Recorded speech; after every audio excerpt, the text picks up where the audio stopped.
Так, ну что ж, всем привет. Начинается новый день, и мы с вами телепортируемся в Малайзию. Почему в Малайзию, сейчас расскажу. Небольшая, даже не предыстория, а дайджест того, что было за это время, потому что долгое время не снимал. Хочу все как-то подсократить контент, вот, чтобы вам было более интересно, чтобы было как бы более, так скажем, больше в виде такой выжимки было сочной. Короче, что было? Тренировался, обучался.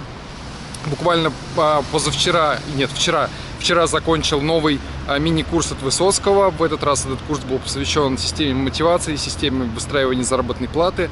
В общем-то, так скажем, пережили новогодние праздники.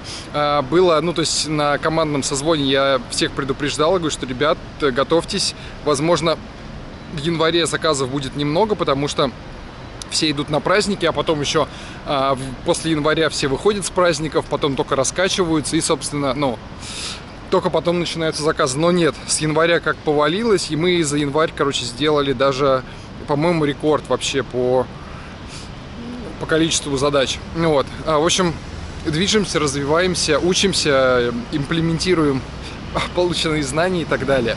Вот. Значит, что еще из такого?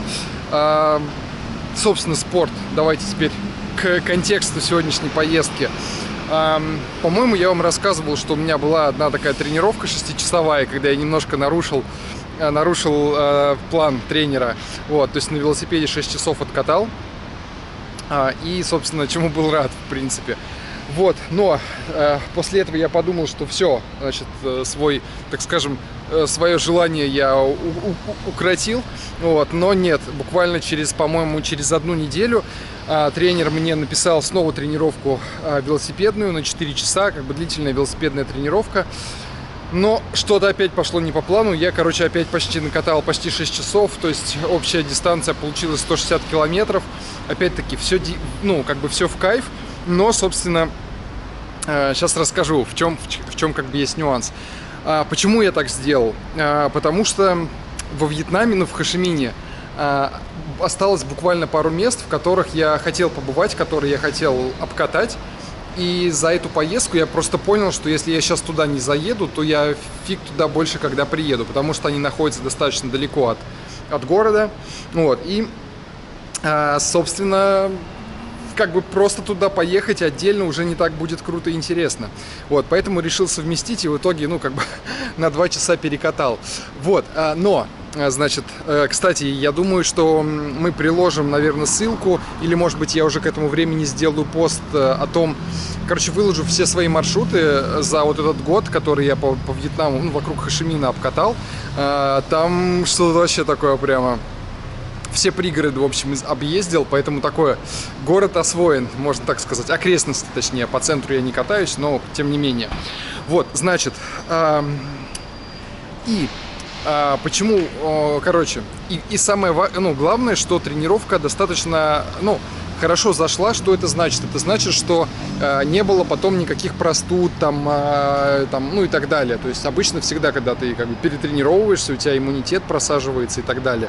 Но я сразу, то есть я, поскольку это все знал, был подготовлен, поэтому очень за этим следил, старался много спать. То есть еще раз я прямо, ребята, вот все говорят, что сон — это самое важное. Вот правда это самое важное. И когда, по сути, ты так активно тренируешься, ты прямо начинаешь это чувствовать.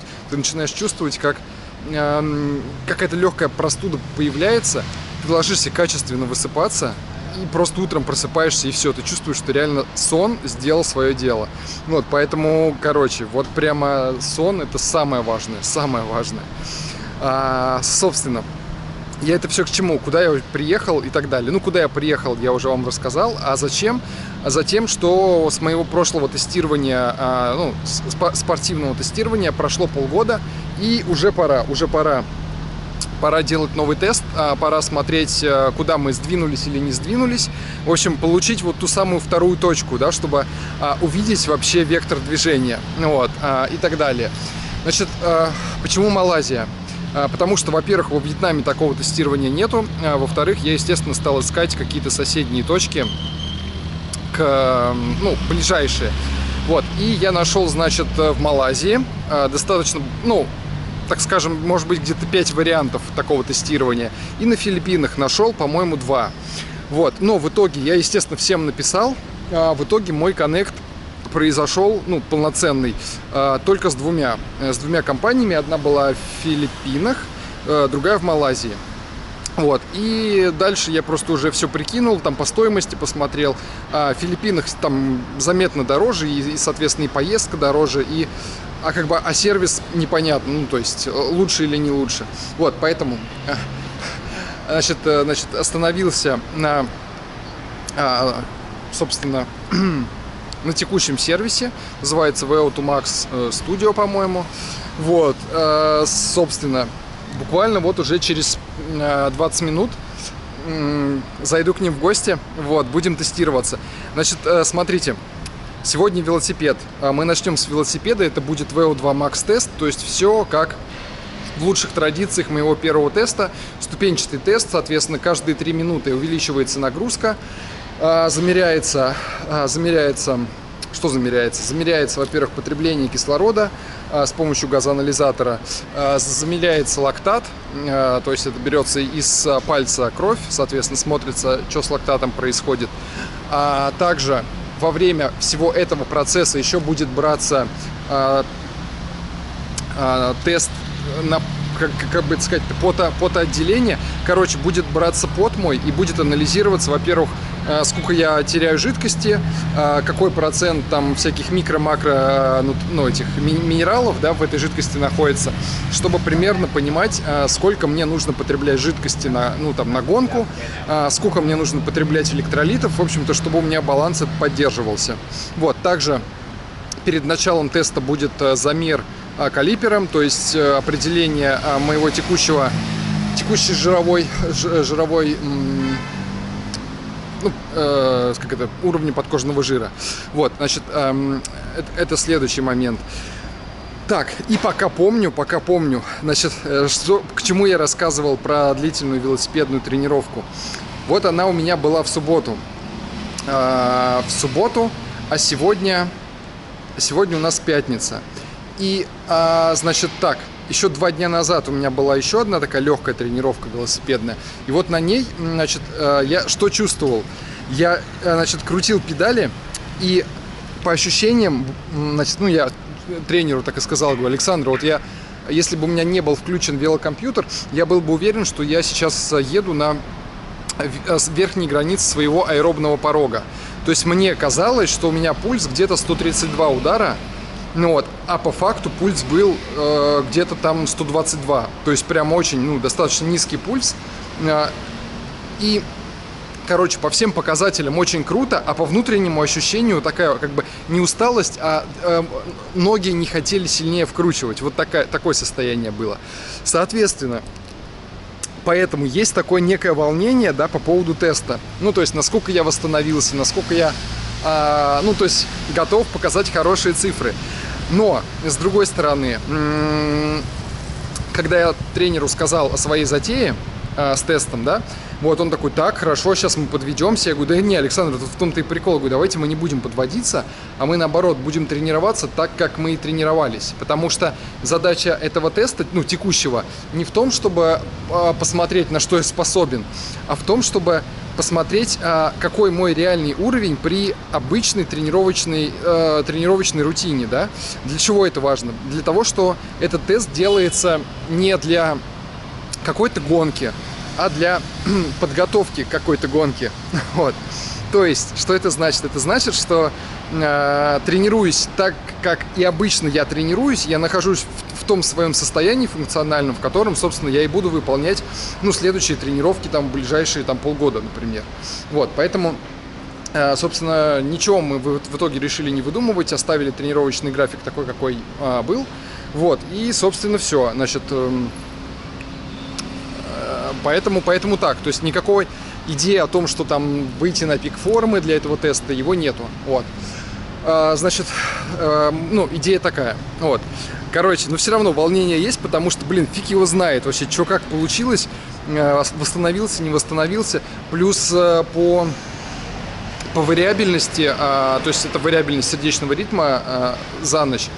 Блин, за последнюю неделю прямо вниз все упало, все было хорошо, потом все упало. То есть это говорит о том, что организм немножко подустал, как бы. Вот, и это такое, ну тоже я думаю, блин, короче, что за фигня. Вот, плюс что еще? Плюс перелет, то есть я только прилетел, по сути. Перелет был супер комфортным, уже, ну, как бы в Малайзии уже все понятно, как добираться, ну, там 0 стресса, все клево, все четко, но тем не менее. Соответственно, сразу с дороги на тест. Вот еще один фактор. Так, собственно, что-то еще какой-то был фактор. Ну и еще, значит, давайте такое отступление. По поводу веса, да, еще тоже важная для меня штука, как я вам и сказал, да, за новогодние праздники я прям набрал килограмма 3. И что я сделал? Я расписал свою цель, да, то есть сколько я хочу весить к определенной дате, сделал декомпозицию, и, собственно, у меня теперь план на каждую неделю по весу. Ну, рассказывал я вам уже об этом, в общем. Так вот, блин, вот после вот этой вот длительной тренировки 6-часовой я, так скажем, ушел в большой запас по весу, то есть там скинул где-то там килограмма 1,5. Причем это, опять-таки, это не значит там, ну, то есть, что я приехал после тренировки, взвесился, да, выпотив всю эту воду. Нет, я, как обычно, в одно и то же время утром взвесился, все было клево. Но потом, видимо, организм пошел в гиперкомпенсацию. Вот, потому что через 2 дня у меня уже был плюс по весу. Короче, с весом пока непросто. Несмотря на то, что я прямо, ну, уже такой начинается момент, что по диете себя сдерживаю, то есть прям чувствую, что иногда не доедаю. Вот, то есть прям такой, как бы, так скажем, вопрос, который меня достаточно так тревожит. Вот, пытаюсь с ним разобраться. Пока что плюс-минус иду по плану. Почему плюс-минус? Потому что сегодня пятница, в понедельник мой вес по плану должен быть 75,5. Сегодня он у меня был 75,7. Но вчера он был 75,4. Короче, поэтому как бы тут непонятно. Плюс еще вот текущая поездка, тоже здесь очень большой соблазн, в общем-то, чего-то наесться в самолете. То есть я позавтракал, в самолете еще был завтрак. Сейчас такой думаю, надо перед тестом немножко что-то съесть. Блин, ничего не нашел, съел печенек сладких и выпил еще изотоник, тоже сладкий. Вот, короче, мозг хитрая штука, всячески пытается сахара в себя закинуть. Вот, поэтому поездка непросто, мне кажется, будет. А с другой стороны, что себя так программировать, что непросто. Все будет в кайф. Все будет в кайф. И посмотрим. Даже тот факт, что я сейчас уже не сижу, как обычно, я бы в это время сейчас сидел за компьютером, вот, а уже хожу, это тоже классная история, в общем-то, на пользу идет. Вот. Что ж, 10 минут остается до, в общем-то, начала теста. Думаю, приду как раз пораньше. Вот. И познакомимся. И так далее. Еще, кстати, одна цель теста. То есть, смотрите, сегодня велосипед. Через 2 дня будет бег. Вот. То есть, все серьезно, да. То есть, если первый мой тест, я напоминаю, который делал в России, там мы совместили велосипед с бегом. На велосипеде, причем я работал не до отказа, то есть мы там не все параметры определили. Вот, ну так укомпоновали. Вот в этот раз решил прям сделать хорошо, как положено. Вот, поэтому будет сегодняшний тест, потом отдых, потом будет еще один тест беговой. Но, значит, у этих ребят, у них очень много разных видов тестов. То есть, например, есть VO2max тест, есть перформанс-тест и так далее. И я сколько не переписывался с ними, то есть я так и не понял, типа, в чем прикол перформанс-теста и, то есть, ну, почему его надо делать, например, а не VO2max. Вот, ну, Патрик, собственно, это главный тут, как бы, тренер, эксперт, вот он сказал, приезжай, все расскажу. Вот, поэтому сегодня еще задача понять, что такое перформанс-тест и вообще понять, чего я хочу в итоге на беге сделать. Вот. Потому что, с одной стороны, сделать 2 VO2max теста самый такой стабильный вариант, потому что все понятно, технология обкатана, да, то есть просто будет точная уверенность, что можно будет это сравнить с результатами прошлого теста моего. Вот. А с другой стороны, если, в принципе, перформанс-тест покажет то же самое, те же данные, да, только с помощью другого подхода, почему бы и нет? Почему бы и нет? Потому что, как говорит Патрик, что перформанс, он по нагрузке как будто бы чуть легче будет. Вот. Ну, в общем, посмотрим. Что ж, все, время двигаться. Спасибо, что скоротали со мной эти 15 минут. Что еще рассказать? Вот магазин самообслуживания. Очень прикольно, нету вообще никого. Есть еще кафешечка. Вот, то есть что-то купил, там микроволновка стоит, что-нибудь там разогрел. Вот, я, собственно, печеньку тут и затащил. Вот, все. Двигаемся, значит, к Патрику в гости. Вот, и, собственно, тестируемся. Вот. Еще, кстати, все подмечают, что я прямо этот, как это называется, лайтпекер или, ну, не знаю, в общем, человек, который в такие путешествия на 5 дней берет с собой один рюкзак, и как бы и нормально. И все туда помещается, все хватает, вообще никаких проблем с этим нету. Вот, кстати, по-моему, Патрик. Скорее всего. Так что так. Сейчас посмотрим, если он вышел отсюда, где написано VO2max. Да, это Патрик. Ну ладно, встретимся с ним уже внутри. Вот, короче. Сегодня нас вот такая вот штука ждет на 2-м этаже. Все, двигаемся. Оп. Так, собственно, что? Вот лаборатория, место силы. What is the name? Yin.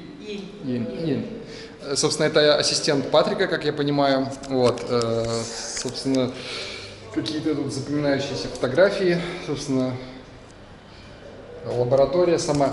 Сейчас переодеваемся и, собственно, будем готовиться к тестированию.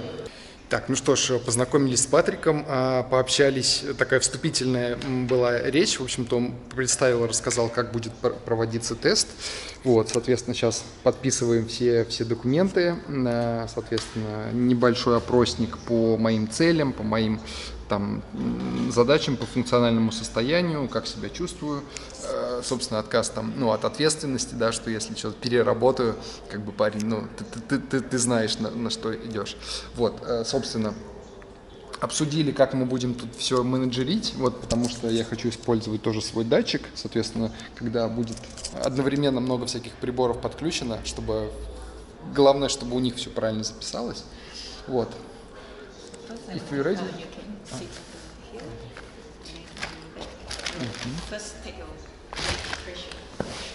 Сейчас самые базовые измерения в спокойном состоянии, давление, пульс и так далее.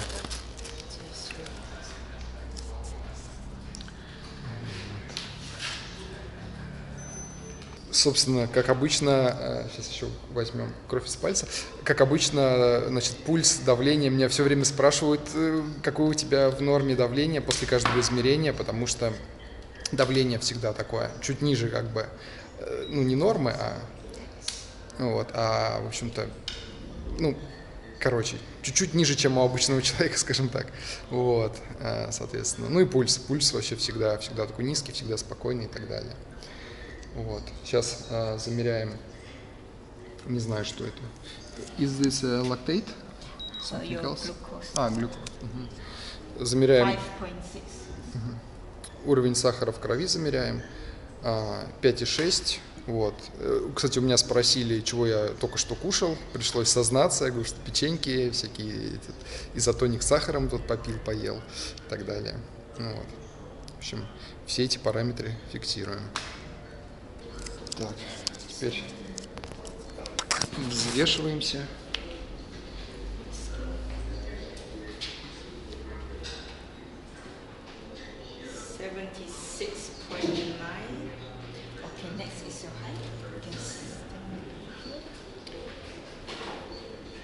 Ребята, не верьте.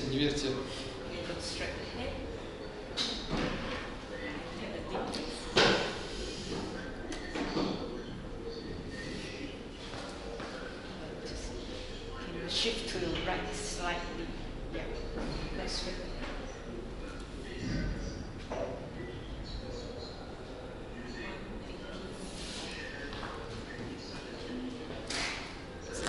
Чего-то весы показали, что-то тяжелое, 76 с чем-то. На моих весах сегодня с утра было 75,7. Вот, кстати, Патрик. Окей. Ага.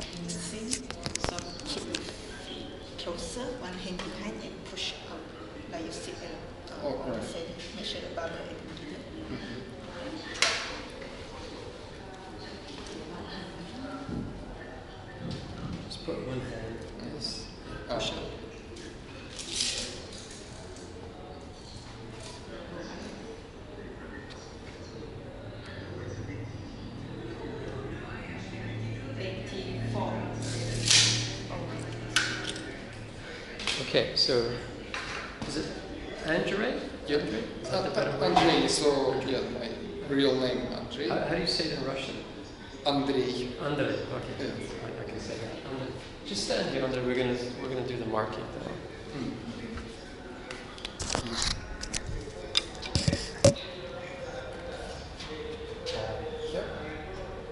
Are you? Is that on?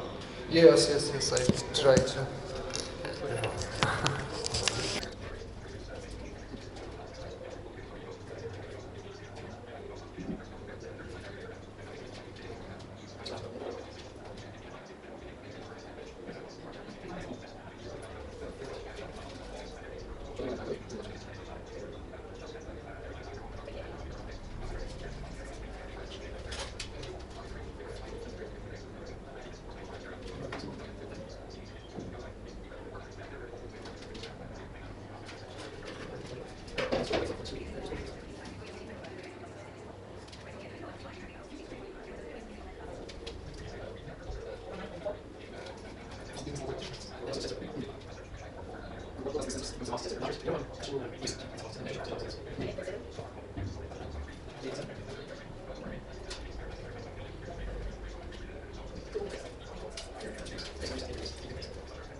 So this is the MOXIE sensor, all right?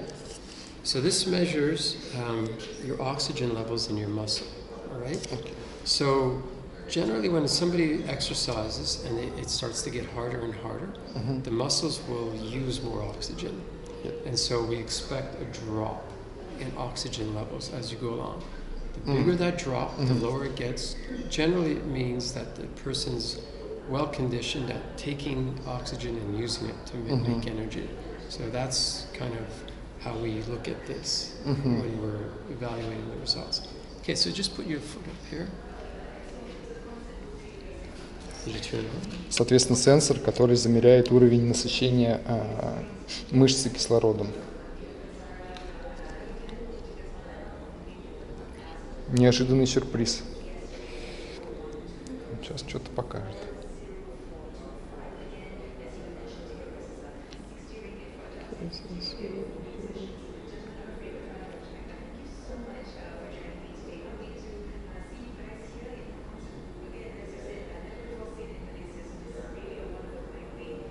What about here?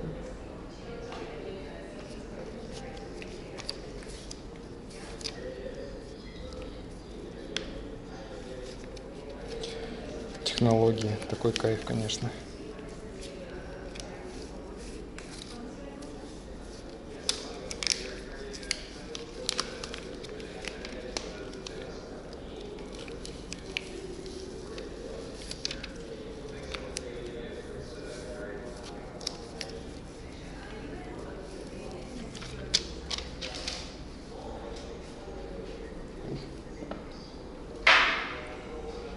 Okay, so next we're going to put the heart rate monitor on. We just have to size it for you. So as you know, you wear these all the time. Just make sure it's very snug, not hurting, because we don't want this to slip during the test, because then we lose your heart rate,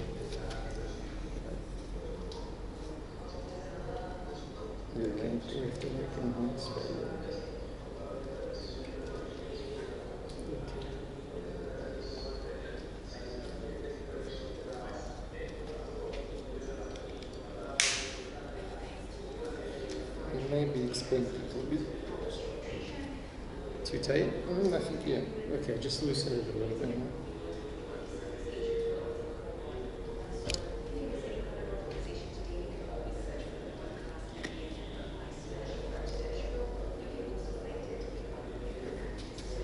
Okay, so because you sign up for the sweat test, we have to clean these areas where we're going to put the patches, because we want to remove any salt that you already have. Okay?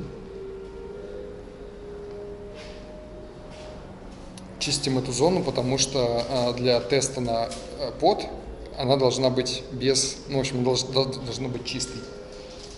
This one is circles.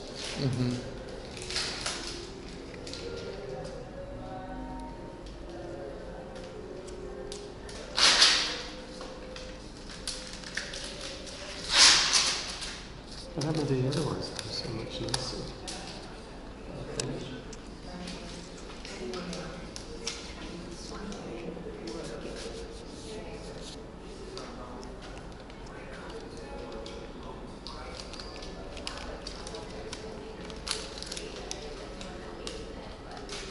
Как я понял, сразу в несколько мест это клеится. Вот. Is this patches collecting my sweat? So then, after the bike test, we will take and we will analyze. We'll also analyze your drip sweat. So we're going to put pails underneath the bike. Do you sweat a lot? If no condition, yes. Okay. Yeah. So if you're not, we don't have enough sweat. At the end of the test, we turn off the aircon. You just ride. Окей. Right? Так, все, Патрик одобрил, значит, что гель надо съесть, чтобы, в общем-то, выдать максимум свой. Поэтому, собственно, кушаем и приступаем уже к тесту. Okay. So first part of the test is just a lung capacity test. So you have to wear this though. Okay? And then I'll explain how this. You hold this in, yeah. And I'll explain how this. You can loosen this.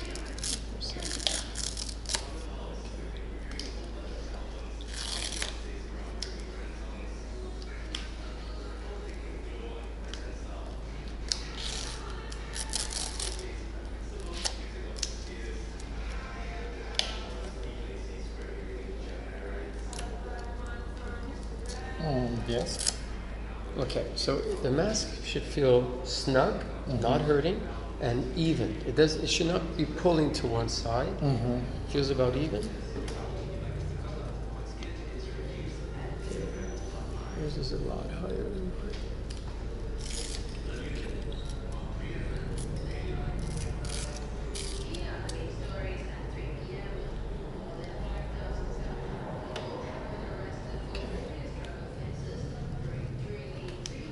Good? If there's any problems, you just let us know before we start the test. Yeah, just make sure that. Yeah. No air should be coming out. air. Okay, good. Yeah. Okay, so this test is a lung capacity test. You're not exercising. You just sit here and you just breathe, right? So when you're going to breathe normally, and when I say go, I want you to take in as big a breath as you can, and then blow out as fast as you can, and keep going till I say breathe in again. So it's about 4 to 6 seconds of breathing out. So it looks like this.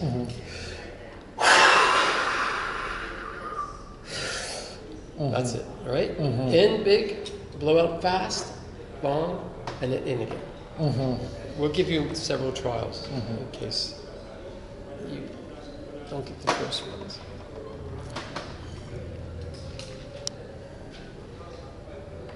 Okay, so for now you just breathe normal.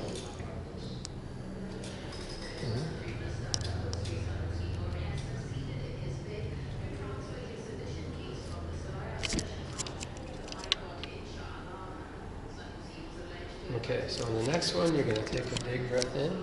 Just breathe normal.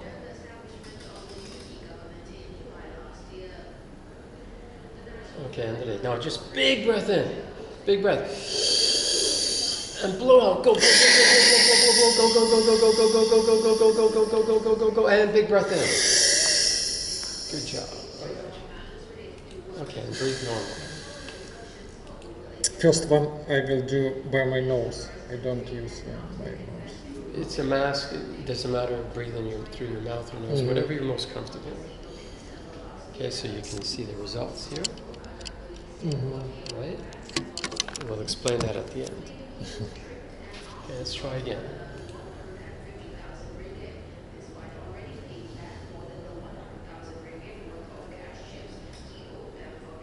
Just breathe normal.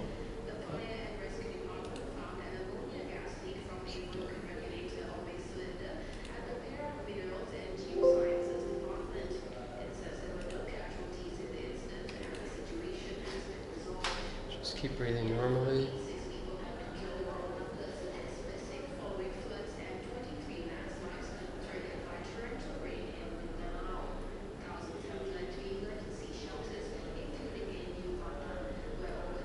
Breathe out. Okay, now big breath in. Go, go, go, go, and big breath in. Excellent.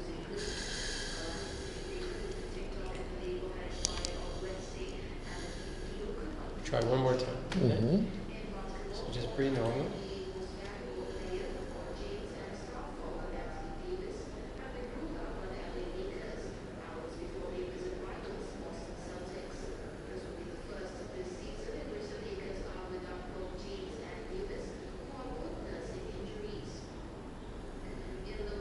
Okay, get ready. Big breath in and blow out. Go, go, go, go, go, go, go, go, go, go, go, go, go, go, go, go, go, and big breath in. Okay, so. All right. So now you're just going to warm up. Right? You want that on or off?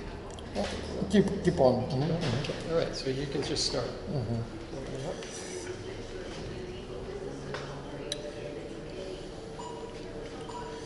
Собственно, сейчас сделали тест на объем легких. Вот, теперь начинается разминка.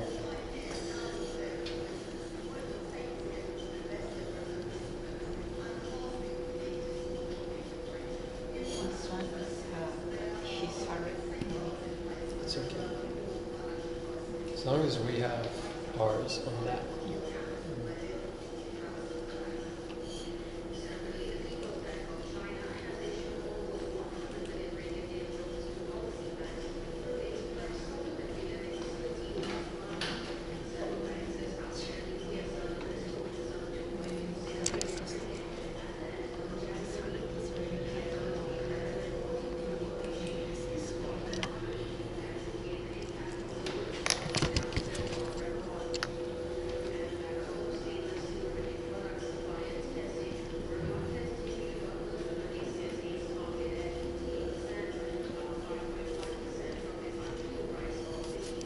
You can bring it up to you can change here, sorry. This bike is like a real bike. You can change gears. Right? So this one here, easier, this one harder. Okay. So just make it comfortable, but not hard.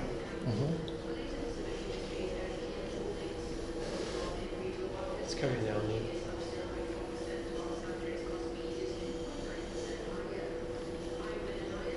So we need to raise heart rate?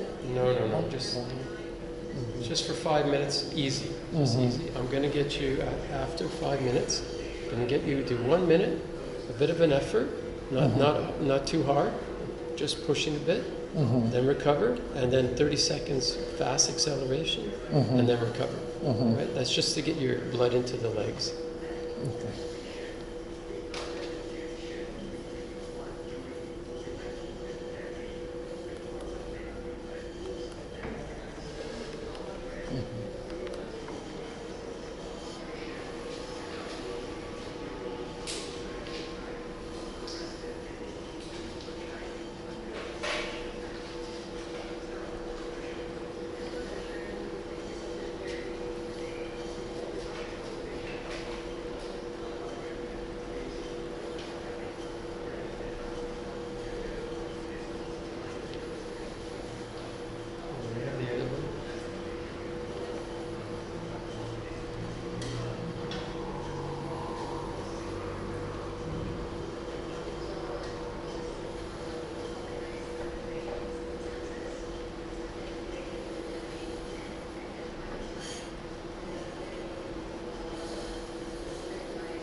Yeah, red Okay. button.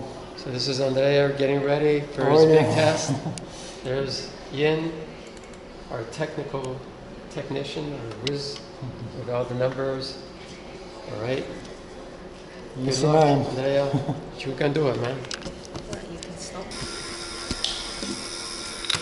Так, приступаем к основному тесту.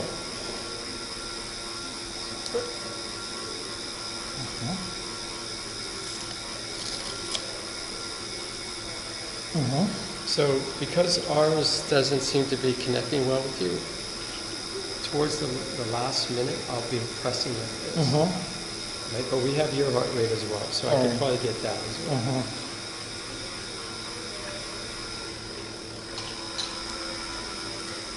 Okay, so the first part, don't cycle, right? It's just getting baseline.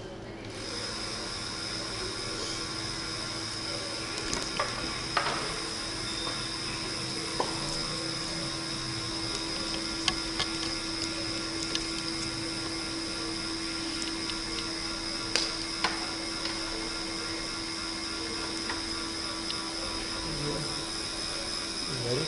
Yeah.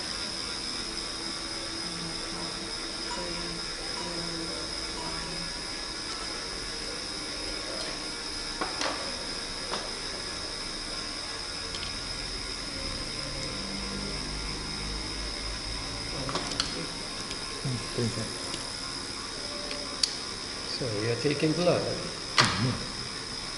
You want to know if you have good blood or bad blood. Do I have a triathlete blood? Okay. Good thing you're not squeamish. And then just press that to turn. Yeah. Okay, there's Andrea.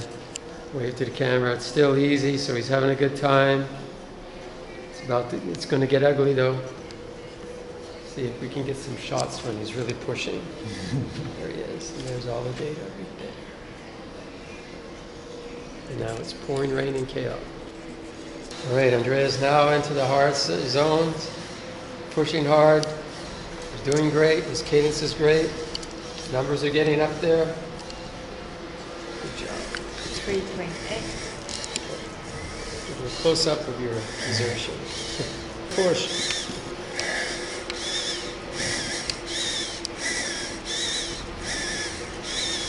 Excellent, Andrea. Go, go, go, go, go.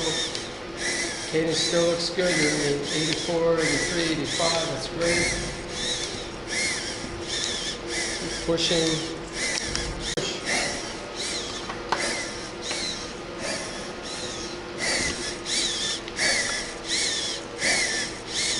Go push one. Don't keep going. Hold your cadence. That's it. Go, go, push, push, push. As long as you can.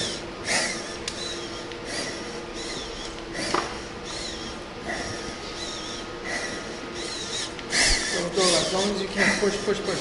You've got 30 seconds. Go, go, go, go, go, go. That's it. Hold your cadence there. Maybe you're still looking good. Good. 20 seconds. Push, push, push, push, push, push. Down to 15 seconds. Go, go, go, go, go, go, go. Push, push, push, push. Push, push, push. Excellent. Go, go, go, go. Keep going. 4 seconds. 3, 2, 1. Go, go. Push, push, push, push, push, push. As long as you can.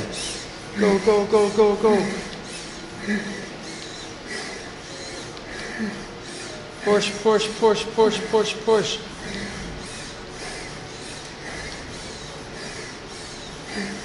Go, go, go, Andre. Go, go, push as long as you can. Go, go, go, go, go, go. Push, push, push, push, push, push.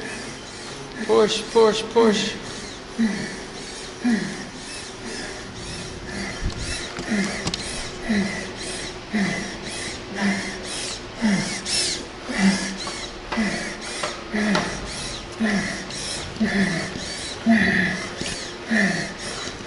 Push, push, push.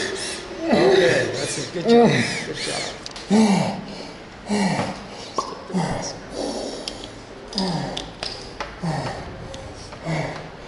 All right. Good job.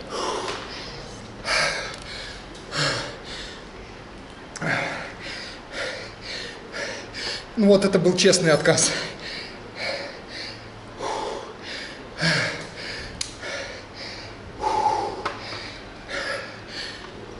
300 Вт.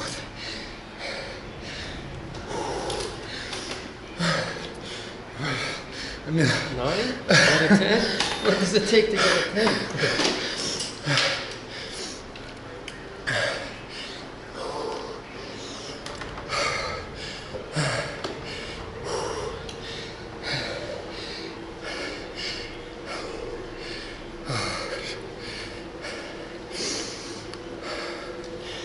Okay, so Andrea, you're just going to cycle easy. We'll cover about 10 minutes. And to get your fueling, all right, we're going to get you to ride at 170 watts, which is what you did, you average in the 70.3. And we'll try and get your fueling, all right, for that pace. Okay.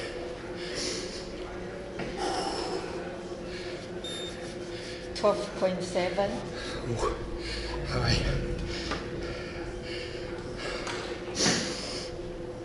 That's post one.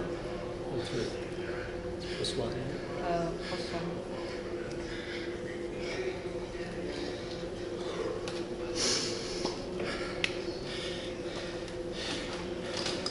Так, ну, с собой я доволен, то что терпел до последнего, до того состояния, когда физически просто ноги уже не могли крутить, просто не могли.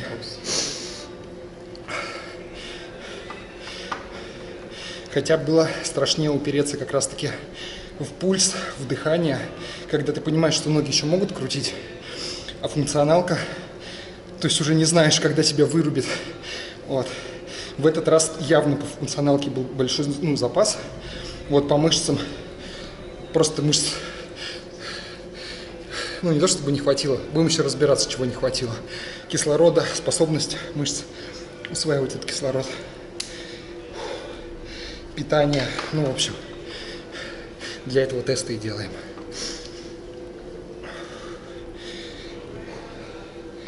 Oh, very good.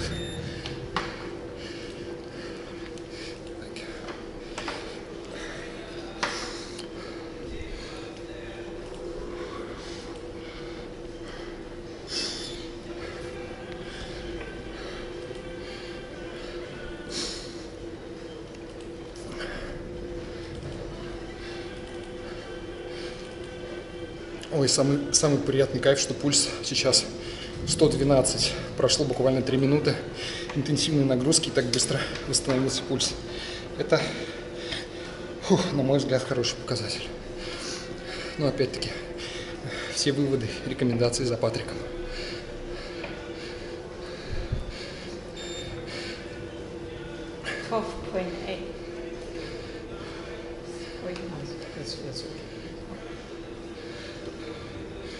Happy to see my heart rate low.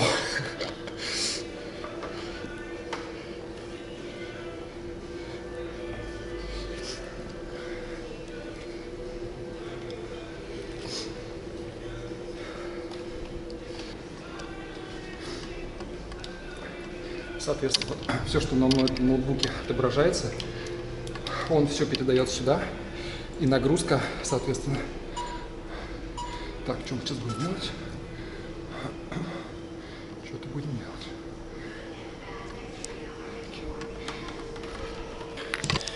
Так, сейчас восстанавливаемся.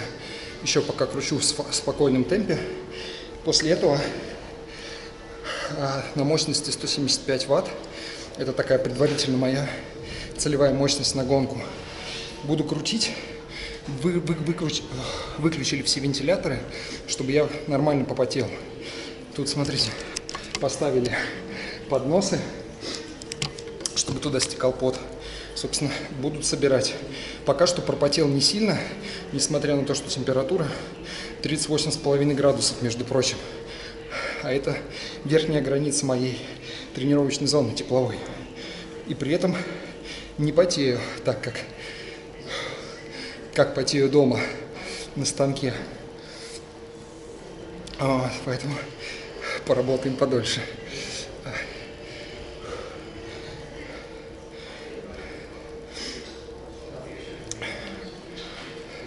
Интересно, конечно, с велосипедом. Поначалу было очень легко, вот. И потом внезапно прямо как что-то переключило, вот. И прямо последние ступеньки вроде бы настолько же ват их увеличивали, а по ощущениям, как будто бы каждая ступенька была в 3 раза тяжелее. Разница между верхними ступенями, по ощущениям, была раза в 3 тяжелее, чем между легкими. Вот. Ну, собственно, чего и следовало ожидать, по большому счету, потому что на таких высоких мощностях особо мы не работаем. Все мои тренировки в основном направлены на аэробную базу. Вот. Соответственно, поэтому я даже удивился, что когда дошел там до 175 ватт, я смотрю, а пульс вообще прям что-то 130, то есть не выходил из своей аэробной зоны. А между прочим, 175 ватт это был мой средний пульс на Ironman на половинке, когда я там крутил. Явно не в аэробной зоне. Так что интересно, интересно. Продолжаем. Приступаем к потной части теста. 170 ватт, 10 минут. Уже с газоанализатором крутим.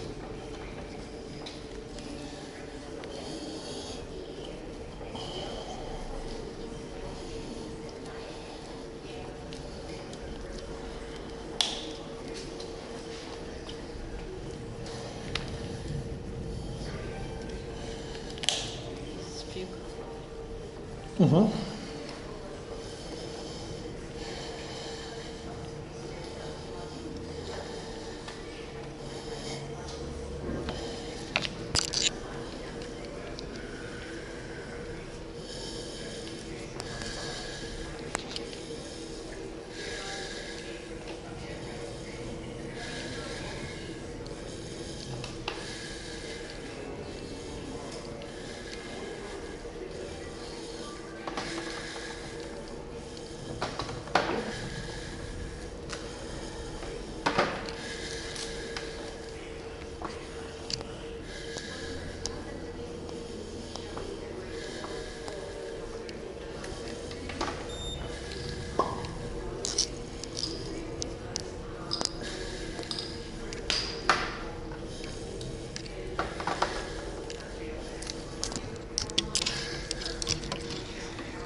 Так, закончили тесты, пропотел, но не так сильно. Вот, они до сих пор еще бегают, собирают пот.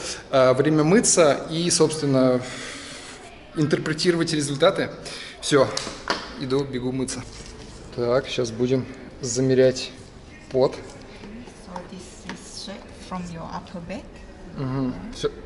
Все, что удалось собрать.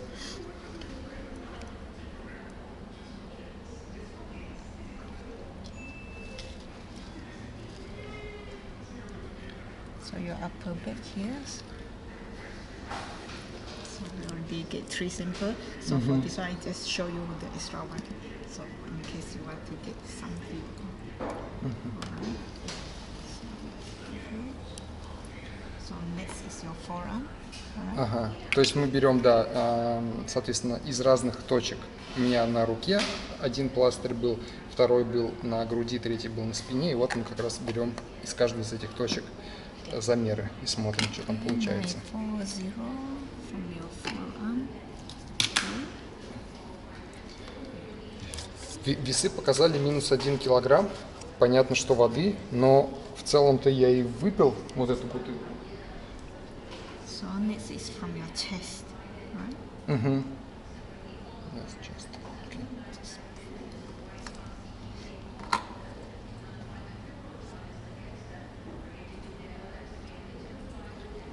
So 820. Shows how many So natrium. this one, you just get the data. So after this, you will deduct and minus what you drink, you lost, and then we'll calculate, and then provide a sweat reports for you. Right?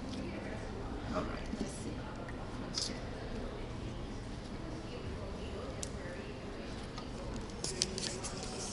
Мы сколько насобирали тут всяких данных. A lot of So this one measurements. is your sodium loss from your chest, around 820. And then from your upper back is around 1050. And then from your forearm is around 900, the sodium loss. And then drips will be higher because it's all from your whole body. So we will take in account to your sodium loss. Right? Okay. Let's see. Наука. Let's go over your results. Can we turn down a little bit? Yeah, sure. Worrying about.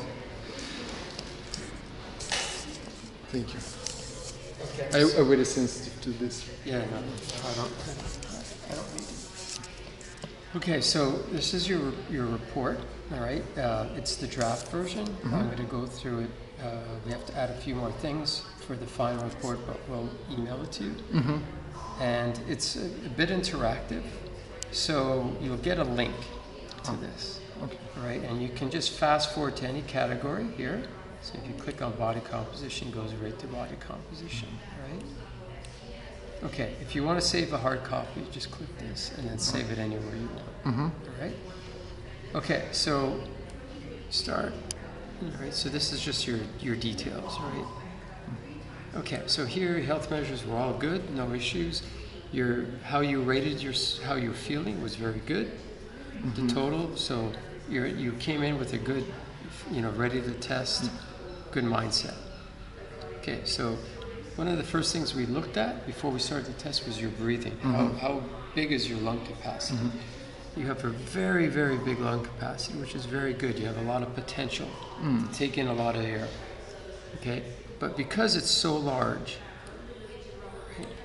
right, so this is how much you can take in and expire fully in your lungs, right? 7.1 liters. You can blow out 5.3 liters in 1 second. So even though that's about 74% of this. So usually when you go to a hospital and they do this test, the lung capacity test, the criteria they want to see is about 78%. Okay, but your capacity is so big, it's probably quite hard to blow that much air out in 1 second. So it rates low, but I've done this a lot, and this is still pretty good. I don't think at rest you have to worry about your lung strength. Around maybe 3 or 4 years ago, I did the same test, no VO2max, just medical test, and they also told me that you just push very, very slow. Like, but sometimes sometimes it's not just the person, it's the test. How valid is the test when somebody has such a big lungs? So I don't worry about it so much. It's what you're doing during exercise that's really matters, all right? But at rest, this is not an issue. Blood pressure is very good, nice and on the low side. No health risk there. That's very good. Blood glucose, 5.6. This is where we want to see it coming into a maximal test. We don't want to see it too low because that means that person's sugar levels are low. And if you're trying to, there's 2 reasons why somebody might want to go on a low carbohydrate diet. One is for health reasons, like not overdoing the carbs is generally more metabolically efficient. You force your body to rely a bit more on fat. You're not always feeding it, lots of carbs. Now, there's healthy carbs and unhealthy carbs. Like processed foods usually have a lot of unhealthy. The cookies would be unhealthy, or I should say, not as good. Fruits and vegetables are a better source of carbohydrates. Okay, so this is good for testing. And I made you take that gel because it's a maximal test. You're not trying to prove how good a fat burner you are on a test like this. It's a performance test. You have to make sure you're not limiting yourself. Your resting heart rate is good. 48 is nice and low. So all your health measures are excellent. So you're very low risk on a health perspective. Okay, then we looked at your body composition. Again, you scored really well here. These are all your girth measurements that when we measured the circumference, we use these and the skin folds to estimate your muscle mass, which is about 38 kg. Your body weight is 36.5, so it's about 50%, 49%. Here's how much fat you have, 5.5 kg. Lean body is about 71. So when we look at these percentages, and these are just your skin folds at all the different sites. Okay, so when we look here, your BMI is in the healthy range, your body fat very low, 7.1%. You're very lean. So in terms of performance, this is very good. You know, you can't get much leaner than this, and it wouldn't be advised because then you start, when somebody, to get even leaner, that means the person's almost, you know, depriving themselves of sufficient calories. You're not like if you just, all you cared about was weight loss, then yeah, you can go on a ketogenic diet. You don't need carbs to fuel your exercise. But because you're an athlete, you know, ketogenic diets, you know, they're okay, but people misunderstand human physiology. If you're an athlete, and especially an endurance athlete, you need carbs. Our bodies have evolved, you know, energy systems for a reason. And the number one energy system that we always use is our carbohydrate energy system. So to think that somebody can go on a ketogenic diet or a very, very low carb diet and still perform at their best, they're kidding themselves. They simply don't understand how human physiology works. So you can do, in training, you can maybe go very low carb, but in your race, you don't want to do that. Sure. You want to enhance your performance. You want to give your body the best chance at performing at its full potential. That's not a time to say, oh, I did this whole race on one jump. Yeah, congratulations, but you know what? You didn't do your best. There's no way you would do your best. And about this, so I have probably two questions. So first one is about my weight. So my idea before this result was lose my weight a little bit to help me to run faster, because when you so you're in terms of, you're not carrying much body fat, so if you're going to lose weight, you're going to lose lean body weight, and you got to be careful. So as a triathlete, there's a balance. Yeah, you could be a better runner. You shred a lot of muscle weight. You don't need it in your upper body, but your swim's going to be affected. If you get too thin here in your legs, your cycling's going to be affected. So with triathletes, and the shorter the event, the more important it becomes to be stronger, to have some muscle mass. So you know, like it's that balance point. I would not try and drop your weight too much more, because one of the disciplines is going to be affected.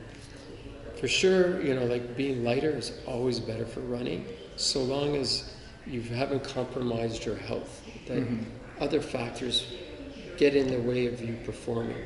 So for example, if I was a woman and I wanted to, let's say, really be a better runner, so I start really depriving myself of calories, and I drop a lot of weight, you know, for a while I might run well, but after a while, you're vitamin deficient, you're not getting enough calories, and so your glycogen levels drop, you start not feeling good in training, and now you're not performing as well, even though you're lighter.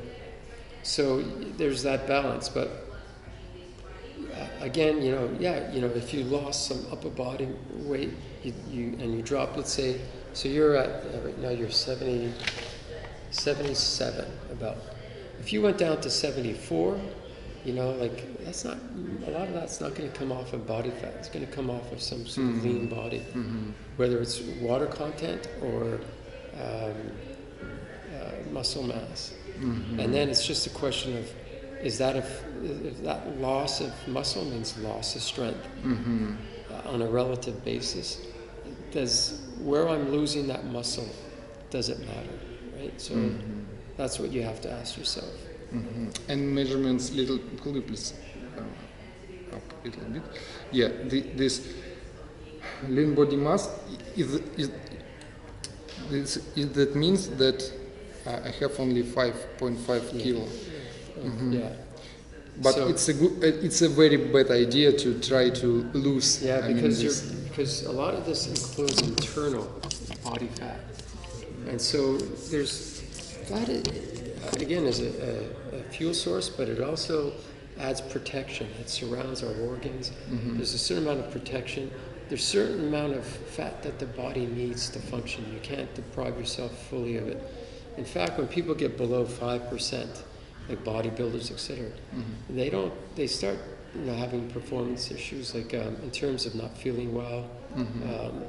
So it's hard for you to go that much leaner, body fat wise. It's possible for you to lose some muscle mass, maybe in your upper body, and see if that you can still maintain your swim strength and gain a bit of running ability because you've lost, some muscle mass, either in your legs or your upper body. That you have to just trial and error to see, But if you talk to high performance triathletes, they'll tell you you can't lose too much muscle in your legs because then your cycling is affected, and if you lose too much in your upper body, your swim is affected. Okay. Got this idea. Okay, so, and every page has an explanation of what this is. So the other thing I want to show you is your glycogen levels, right? So glycogen is the storage form of sugar in our bodies, or carbohydrates. It's very important because it's what fuels our activities for the most part, right? So glycogen, your total is about 662. Now, because you're on a low-carb diet, this is lower than it would normally be, right? Yeah. You can, if you go on a high carbohydrate, you can maximize your storage, right? And so that would be kind of what we would recommend leading up to a very important race, to start loading up a bit. Yeah. So it's divided into upper body and lower body. Lower body being more because you have more muscle mass. So about 460 grams total stored in your legs, right? And when we get to the point where I'm showing you how much you're burning, how much glycogen you burn per hour, that's why I had you do that steady state 170 watt thing, you're going to realize, why it's important to fuel myself. And we'll get to that later, right? So right now, just remember 416. Is that means that that I can increase this capacity just simply to eat more? Eat more carbs, yeah. Okay. Because because your tank is kind of lowered. And it's not an easy thing to estimate. These are estimates. It's the best science can do because we can't actually go in. The hardest thing is to go in and to know exactly how much glycogen you're capable of storing inside each muscle cell. And the reason is that because it's very affected by training. So if you're a really high performance athlete and you've been training for years as an endurance athlete, you could store about 20, anywhere from 22 to 25 grams per kilogram of muscle. So most sort of people who have jobs and they're, competitive amateur athletes like yourself, probably in the range of about maybe 17 to 20 grams. And so, but you're on a low carb diet, so I took 17. But you could maybe, if you were to put it in 20, and this might go up to about 500 or 600 grams, right? So just think about maybe you're at the lower end. You could probably bring this up to about 600 grams total. Okay, now we get into the exercise part. So we start off with your fitness level. So you maxed out at about 52 milliliters per kg. I didn't see what in the test results you showed me before. It didn't have in that example. We don't go to the Okay, but today you did. So yours is 52. So that's just getting into the high range. So that's very good. And I think that you could probably, if you were to do a time trial for about anywhere from about 3 to 6 minutes all out, You could probably bump this up to about maybe 53, 54, because you're not pre-tired. Because this was a gradual, like I said, a faster ramp test, that would go up a little bit. So you're definitely very fit. You're in that. So this, right here, the green zone is sedentary. Somebody is healthy but doesn't exercise. Then you enter the training, people who train. So there's low, moderate, and high. You're getting into that high area. When your VO2 max is over 60, now you start being in the exceptional group. Where, if you're with a group of friends, being in this range, you usually stand out in the group as one of the fitter guys. People, your friends will say, "Oh, this guy's really fit. He beats us on all the hills, whatever." And really, when you're over 70 here on this VO2 max, then it's like a gold membership for elite athletes, endurance athletes, when you're over 70. And world class, guys like Katia and Christian in triathlon. These guys are like over 80. He even touched 90. He's apparently, according to his coach, which is incredible. These guys are untouchable when they're at that level. Okay. So the next one is your engine size. It's the same thing, but this one is per kg, this one's not. So it's an absolute scale, and it gives us an idea how big your engine is. So you're at about a moderate level for this test. Once you start pushing, 5 or more, that's very large. Again, that's you're looking at really accomplished, genetically gifted endurance athletes. This is simply plotting your VO2 throughout the test, so you can see at each power how your VO2 changed. Okay, then we get to your circulation. So in this test, you hit it. You're peaked at about 175 beats per minute, but here it says 185 because here in Southeast Asia it's very warm, and people often, when they're pushing themselves in a warmer climate, their heart rate goes even higher, like 185. So to make your zones practical, I put in 185. And the best way to know this is when you look at your activities, you go through activities and you see, what does my heart rate, when I'm really pushing hard, how high does it go? And so if it's at 185, I can keep it there if you think that that's truly more indicative of your maximum. It's true. Okay. Yes. Right. So I'll leave that, because then your zones will be more practical for you. Because if I base it on today's test, you're going to find that the zones, the heart rates are kind of low. When you're outside it, they're higher. So this way, this keeps it that way. Keeps it reflective of what you're actually. So this shows you. Okay, so this is averaged over a minute. All right, so it's 172 today. If we just took your highest, it would be about 175, because it measures every second or however I want to group it. But generally, when you do these tests, a stable maximum heart rate is usually averaged over 1 minute. So that's what yours was today. Okay, go ahead. Okay, so when you're doing this test, all right, so the software is recording it every second, okay? But it jumps up and down, right? Like power, it goes up and down, so it's not stable. So what physiologists do is we want to smooth that out so we get a more stable, reliable measure. So we can take the average of your heart rate every 15 seconds, every 30 seconds, or every 1 minute.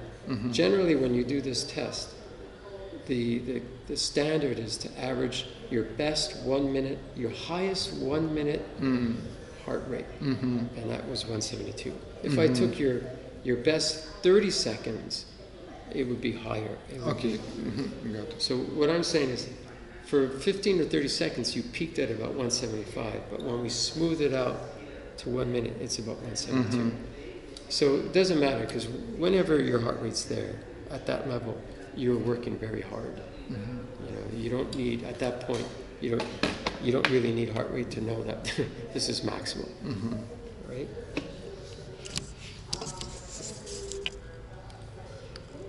Okay, and so this is showing you your best 1 minute at all these power levels. So it goes up. Okay, so then we look at your breathing, all right? So your breathing's actually pretty good at almost all levels except the end. And I don't know if you noticed, but you start to wheeze at the end. Yes. Right, okay, so that's a bit of an issue. It could be a performance limiter. But everything else looked really good. Like, you don't hyperventilate. You breathe very low for the first, look at that, like 17, 19, 17, 18, 20 breaths per minute.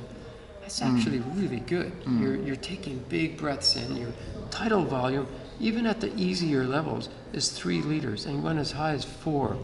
Tidal volume is how much air you blow out per breath. So 4 is exceptionally large. Again, that's because you have big lungs, you can take in a lot of air, and you're breathing well under control. You're not wasting energy by breathing rapidly. You're not asking your respiratory muscles to work a lot. So this is very good for efficiency and run and economy on the bike. You're maximizing how much oxygen you're able to take in, and not asking your breathing muscles to do a lot of work for it. That's very, very good. The only time you can see it just jumps up, and this is your breathing, your tidal volume starts to drop. So your efficiency, so here you can see this is your breathing rate. At easy effort, you're very low at 17, medium effort 23. Generally, a lot of people are already at 30 here. Some people at 40. It's just when you get to the hard levels, this usually should be a little bit higher. You're still breathing very, very low, depending on, but it's better to be like this than to be the other way around, where you're hyperventilating, you're breathing like a mouse too much, because that really, really requires a lot of energy, right? But the wheezing is the greater issue, because that wheezing means your bronchioles are either going into spasm and they're making getting air in a little more difficult, or you have some kind of, usually phlegm or something. But in your case, that wasn't the case. I think it's just your bronchioles are just making it restrictive. They're kind of like maybe going into spasm and giving you that wheezing sound, right? So really only at the very last stage did you show signs of respiratory distress, which could mean that breathing out only at the very, very maximal red zone efforts, it actually might be restricting airflow, getting oxygen in. But so your tidal volume is very large, very good. Ventilation rate, so rate is just how much air you're moving per minute. Liters per minute, 162 liters per minute at the very end, at the very maximal level, which is very high. Okay, and so see, this is just showing your breathing efficiency. So we want to see from about the medium to high efforts, we want to see this above 60, and it is. And you can see your efficiency start to drop in the last stage. That's because of that wheezing. But it's still very good. Like, for the most part, your breathing is very good, and except for the very end, it's not restrictive. Okay, so now we're going to look at what's happening in the muscle. Okay, so we've up until now we've talked about your cardiorespiratory system, and that's the delivery of oxygen and the removal of carbon dioxide from your body. They're vital. That's the delivery system. Now we're looking at the utilization. So how well you're able to take this oxygen, make energy, and then get rid of waste products. You don't want waste products to develop too high, because then that causes fatigue. Because it raises your acidity levels, and your muscles do not work well or any cell or any tissue doesn't work well when your acidity levels get too high, right? So this is your blood lactate, similar to what you showed me, but here instead of running speed, this is power on the bike. So you start off at 2.3 and it comes down as you use a bit of lactate at the easier levels, and you can see it for the first, up until about 171 watts. It doesn't go up very high, right? It stays kind of constant. And right about here, it starts to rise.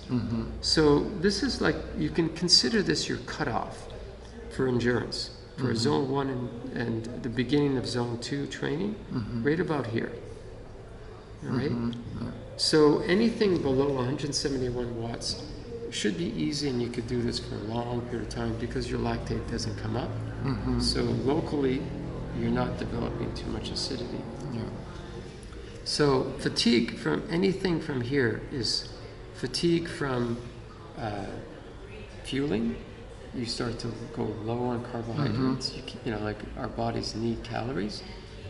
Or dehydration, your water levels drop, and that starts to affect you, because water is needed for enzymes and for the chemical reactions in your tissues to work very well. When you start to drop, and especially if you drop below 3% of your body weight, you start noticing a noticeable difference in your performance. If you drop below or more than 5% of your body weight, that means you're severely dehydrated. Once you cross 5%, there's no coming back on that day. You've lost too much water, and to regain that, it takes a lot of effort, and usually it takes 1 or 2 days, maybe even 3 days to recover from that. So you never want to dehydrate, more than 5%. Even keep it under 3%. And so when we do your sweat analysis stuff, we'll explain that a bit more, right? So now you're in your tempo zones here, okay? And when you get about to 246 watts, then you start to see it come up, okay? That's your threshold. It's called your lactate threshold. Also known in practical terms, it kind of relates quite closely to FTP, right? So we know that from this point on, now you've crossed over, and there's no way you're going to be able to sustain that level of intensity. Like the further out you go, the less time you can hold it. But right about where this dotted line is, the average person can hold that intensity for about 40 to 60 minutes. In this zone? No, right around here. Okay. So when you're doing these long distance triathlons, you're nowhere here. You're over here. You can't be here. You can't sustain that. You can only sustain this for about an hour. Now, if you're doing an Olympic distance triathlon, you're going to be closer to here. Right? As long as you can get off the bike and run. But this is all out for 40 to 60 minutes. So even in a triathlon, you don't want to be here. You want to be here somewhere, because this will wipe you out. You come off the bike, you're exhausted, and then you have to run, right? So when you were doing that 170 effort, I kept you right here, right? Because I want to see what you burn at this level, right? So I could then give you better suggestions. Okay, so this is the muscle oxygen. This is the MOXY sensor. So here, we're looking at what level, when you start off at easy levels, are you at? So this is all percentage. So think of 100% being your muscle is fully saturated with oxygen. And it's a very individual thing. Everybody, you have to figure out, by just putting it on the person, what their baseline is. For you, your baseline is about 39-40%. So when you're putting it, your body's already kind of utilizing 60% of any oxygen that comes through the muscle. It utilizes, right? And so for you, at easy levels, you're in the 30s, right? You can see right about here, there's a significant change in the drop. All of a sudden dips a bit more. And there you go. That's your your tempo, the start of your tempo. Endurance, tempo. So both your lactate and your muscle oxygen are telling us that this is your cutoff point for endurance, for ongoing long-term endurance, hours and hours.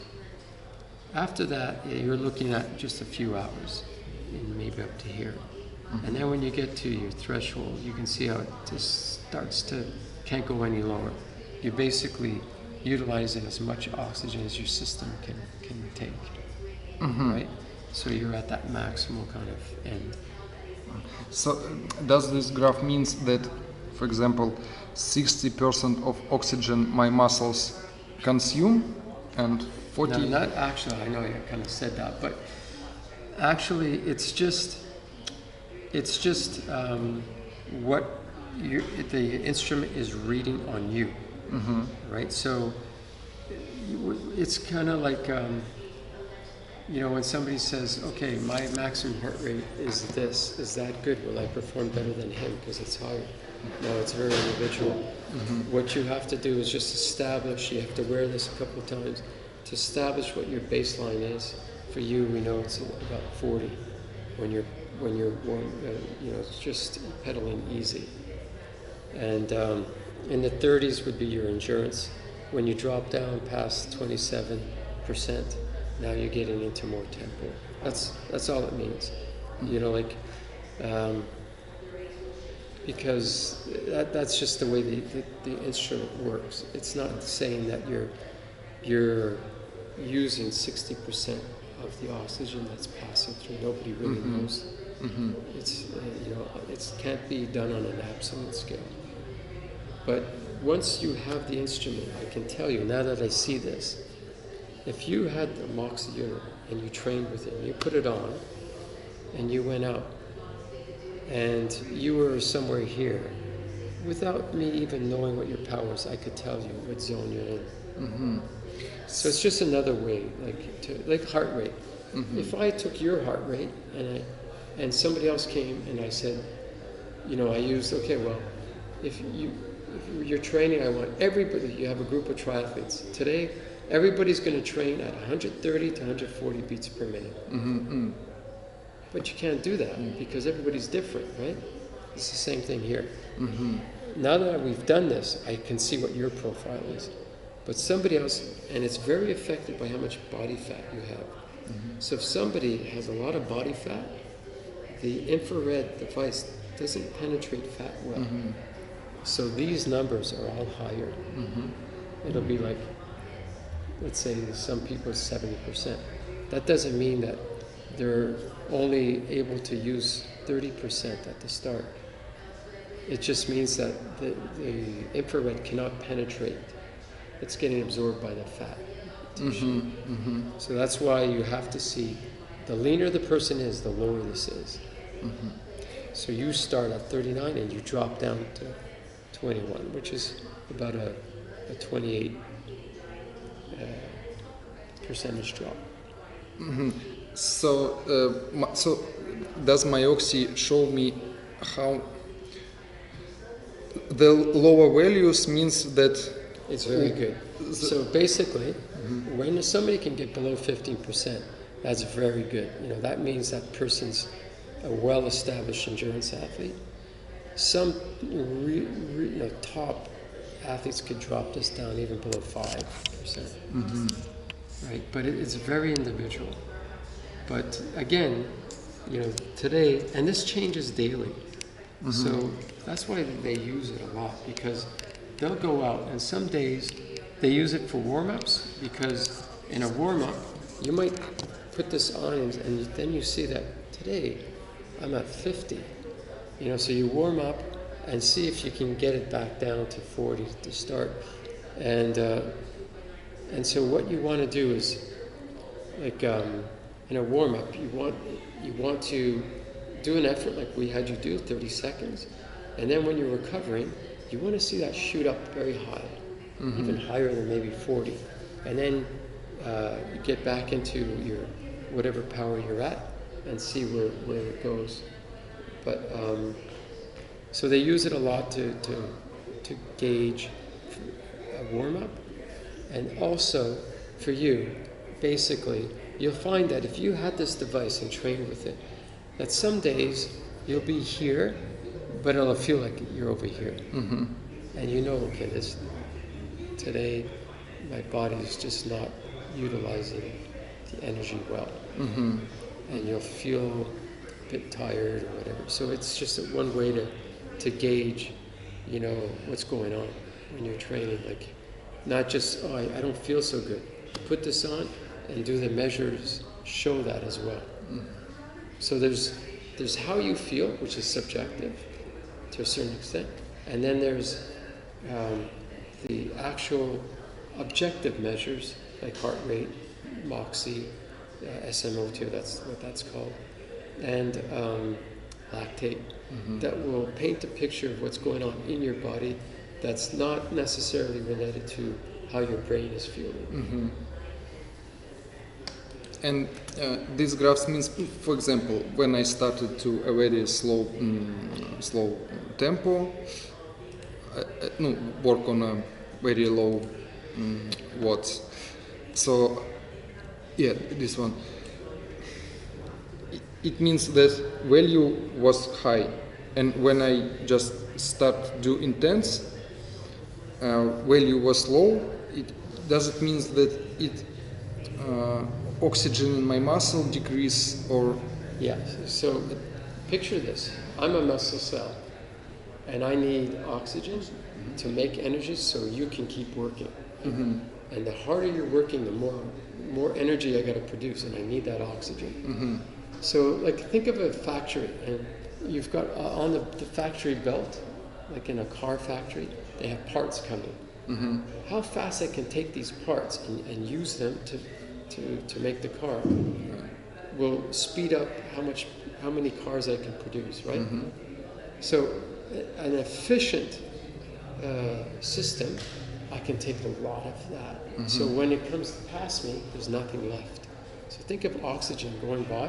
I'm taking all the oxygen and using it. That's very good.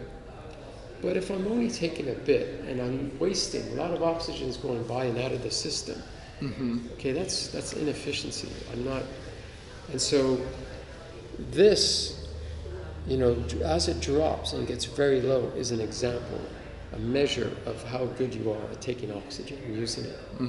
Low or better? Yeah, generally yes. Yeah. So it means two things. It means I see this low, I mean, it usually means two things. The person's lean and they're using oxygen very well to fuel to make their energy. And the more you, over the years, as you train more, and you do a lot of tempo and zone 2 training and some zone 5 training, you develop more of these factories inside your muscle. The mitochondria, right? This is what produces the energy. And the more of that you have, the more oxygen you can use, the lower this whole thing comes down. Or it stays high here, but it drops quite low. So you can see your rating here is excellent. You've passed the 20% mark. And that's very good. It means that my muscle can take oxygen very well. We need to use oxygen to make fuel. Oxygen is not a fuel, but it's needed to make fuel. And that's our ATP. That's the breaking down fat and breaking down carbohydrate. So you've got how we fuel ourselves is whether it's carbohydrate or fat coming through the system. We need that as a fuel, and we need oxygen. It's just like a fire. When you build a fire, if you don't have oxygen present, that fire is never going to start. Or if you have a fire and you close off all the oxygen, the fire dies. Our bodies are the same thing. You need oxygen to be able to generate the energy, the ATP. And the byproduct of that is carbon dioxide and water. Water is good, but carbon dioxide, when it builds up, all right, is not good. It means that there's a lot of acidity developing. So we have to get rid of that. And the way we get rid of that is we breathe it out. That's why we breathe out the CO2. Okay, so now we're going to talk about your energy metabolism. Okay, so it's not the best test to measure how good a fat burner you are. Because it's a maximal test, we don't have you in a fasted state. So, and you took a gel before you started, all of these are going to tell your metabolism to use carbohydrates more. When you use carbohydrates more, you're not burning fat as much. So your body's preferring the carbohydrate group, all right? So this report is a bit interactive. So depending on what you prefer to look at, whether it's kilocalories per hour or grams per hour, you have carbs, calories, and carbs in grams per hour, or fat, combustion, in calories, or fat in grams. You just click here, and it just shows you the different ones, all right? So this is, for example, how many calories you're burning per hour of fat. So obviously at the easier levels, you're burning more, and your peak is at about 120 watts. And then it starts to go down.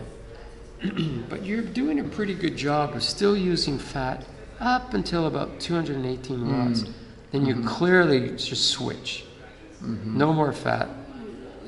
We need a lot of energy. Fat's too slow. Let's just go to carbs.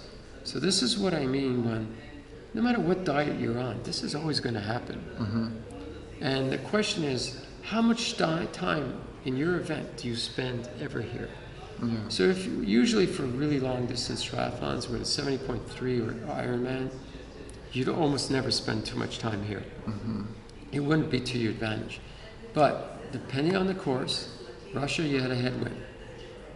In some courses, very hilly, you have no choice. To get up that hill, you're probably going to go into this, which means you switch from burning fat to almost all carbs. You hit enough of these hills, and all of a sudden, you're burning more carbs.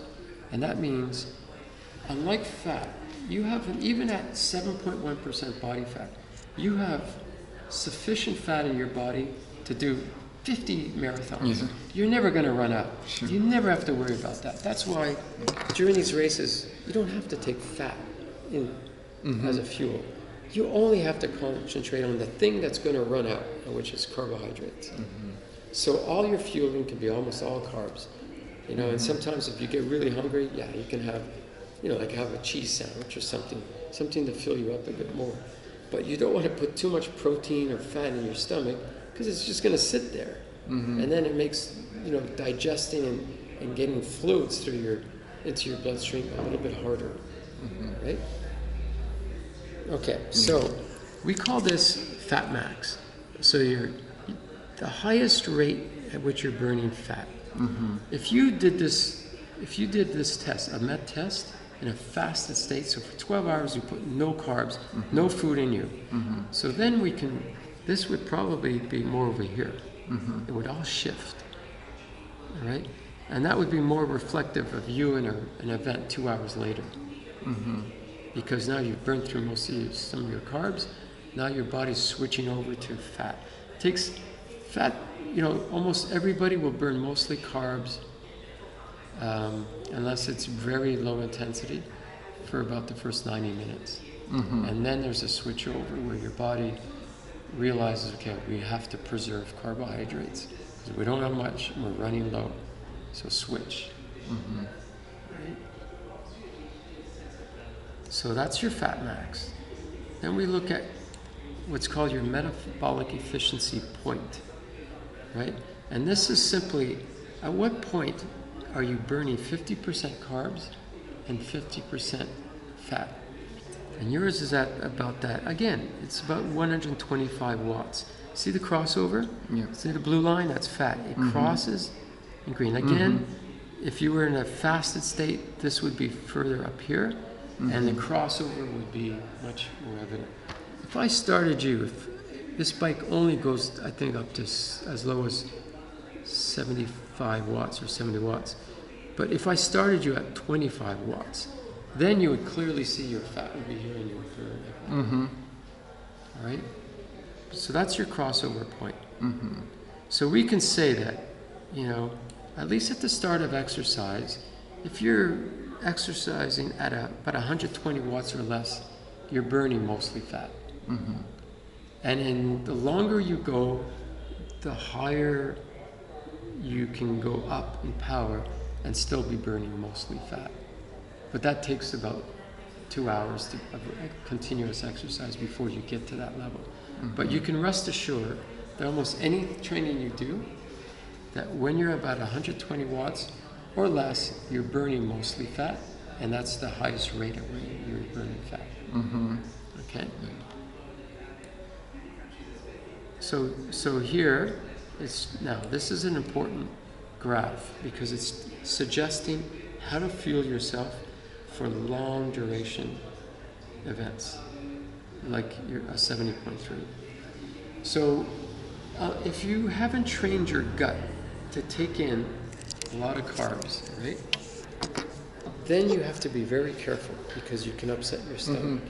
So many people make the mistake of not training themselves to take in a lot of carbs during training, but then they get into a race and now they're panicking, they feel like they have to fuel themselves to do very well, and they overdo it. Mm-hmm. They take in way too much, and then it sits in your stomach. Mm-hmm. Water can't get properly absorbed. It just sits in your stomach and they get this squishy belly, and they can throw up. Some people get so sick they have to stop their race. So they sabotage their race because, one, they didn't nutritionally train properly in their training lead up to the race, and two, they did something that they never do in training, and they did it in a race. You never do that. Rule number one: don't do anything you haven't already practiced in training. And so a lot of people screw that up. All right?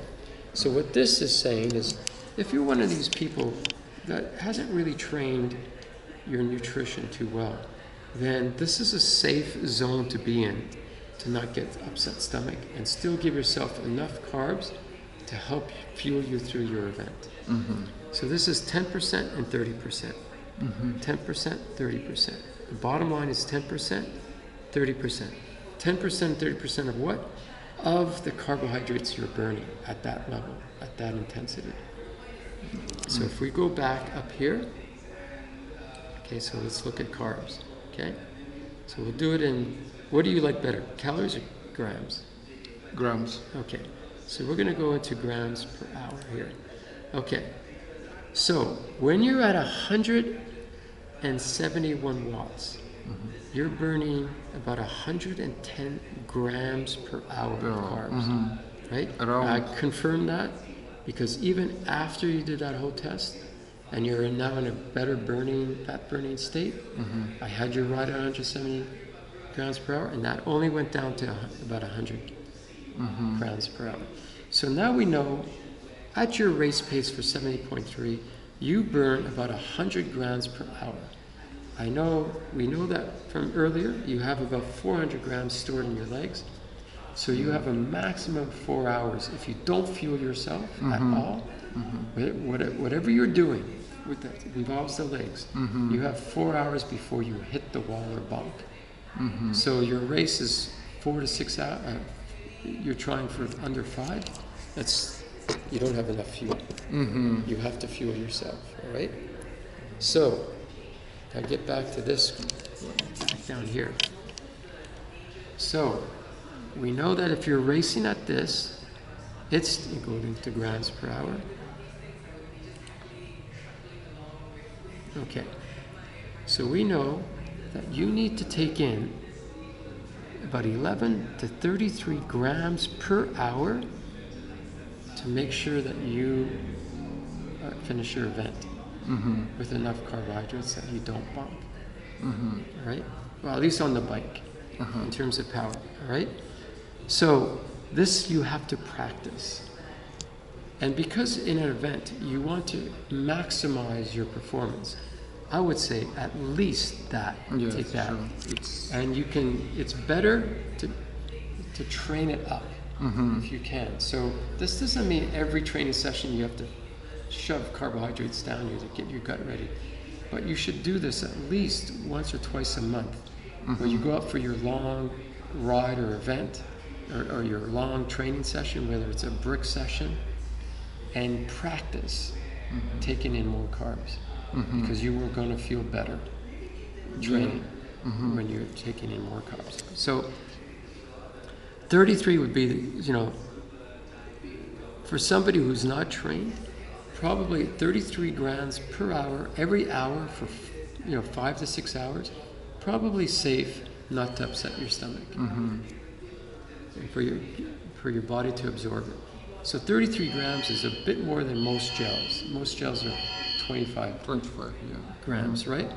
So this is about, let's say, a gel and a bit of Gatorade, maybe 100 milliliters of Gatorade or whatever energy drink every single hour, right from the start. Sounds very, very easy. Yeah, but again, this is bare minimum, right? You know, if you want to, because you're burning 100 grams per hour at that pace. And if you're stronger by May, let's say you're over here, then it has to be even more because you're burning more carbs. You can go back to the other chart to figure out how much you're burning, right? So that's how the fueling works. So for you, it's a gel and a bit more if you're riding at that intensity.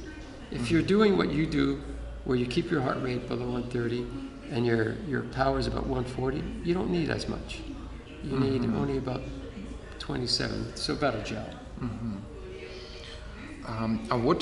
What if I decide to consume much more carbohydrates? For example, in my previous race, I just consume around around 100 per hour.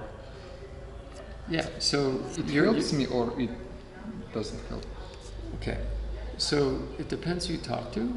Okay, so right now in the cycling world, there's a couple of factors you have to take into account.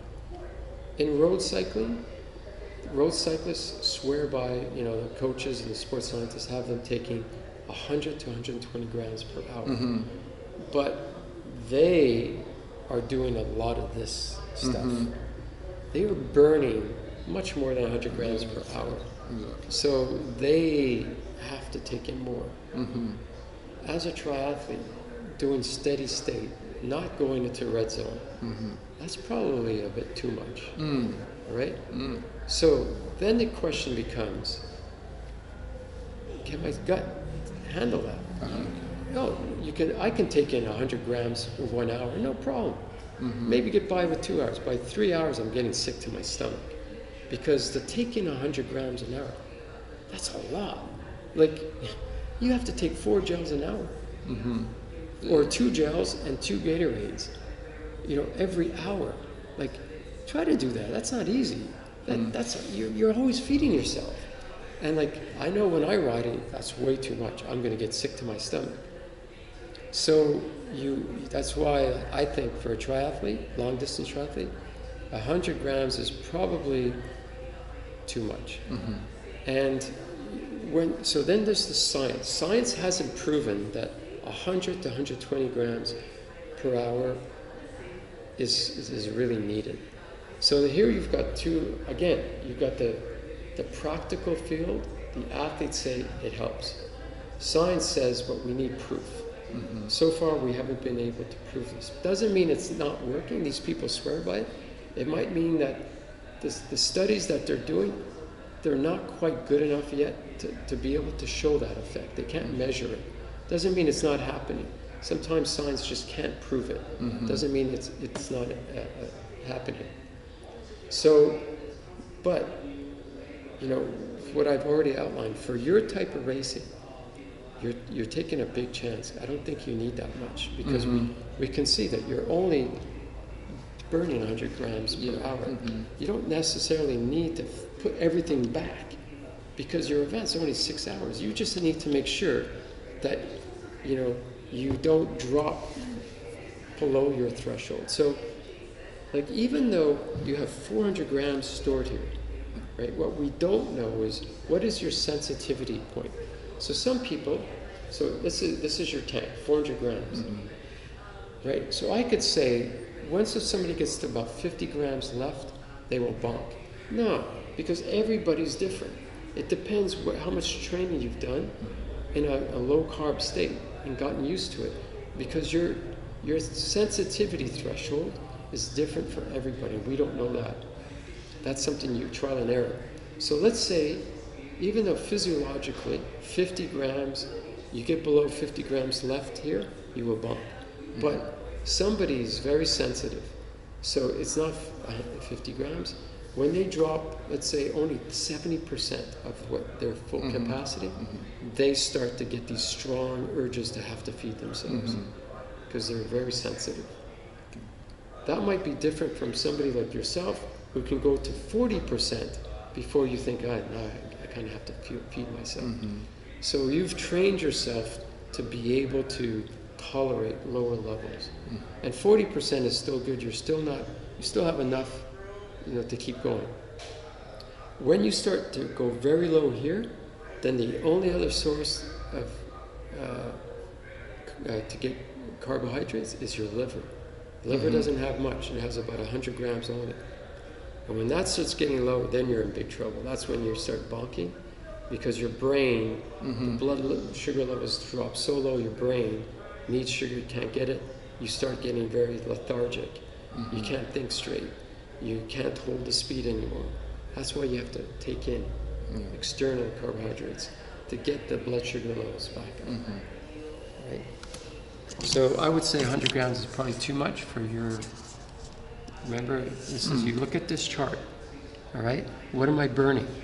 So, like 171 is 100 grams. If I'm doing less, why would I take in 100 grams when I'm only burning 91? So that's too much. If I'm spending off and on lots of time here, now I'm burning 231 grams per hour. I gotta fuel a bit more.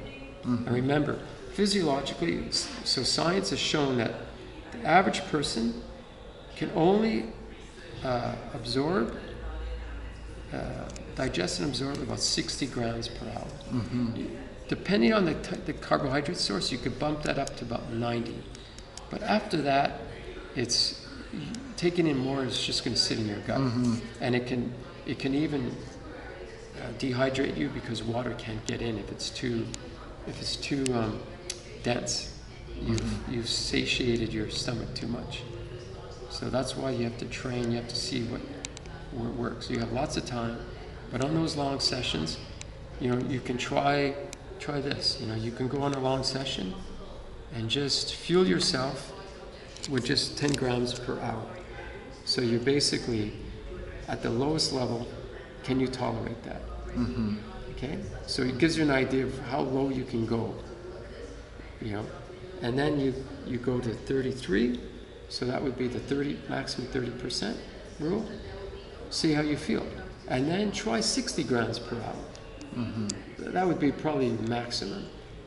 And so you're 60% taking in 60% of what you lose at that, and see how you feel. If you start to get sick to your stomach, then okay, I gotta back off for now.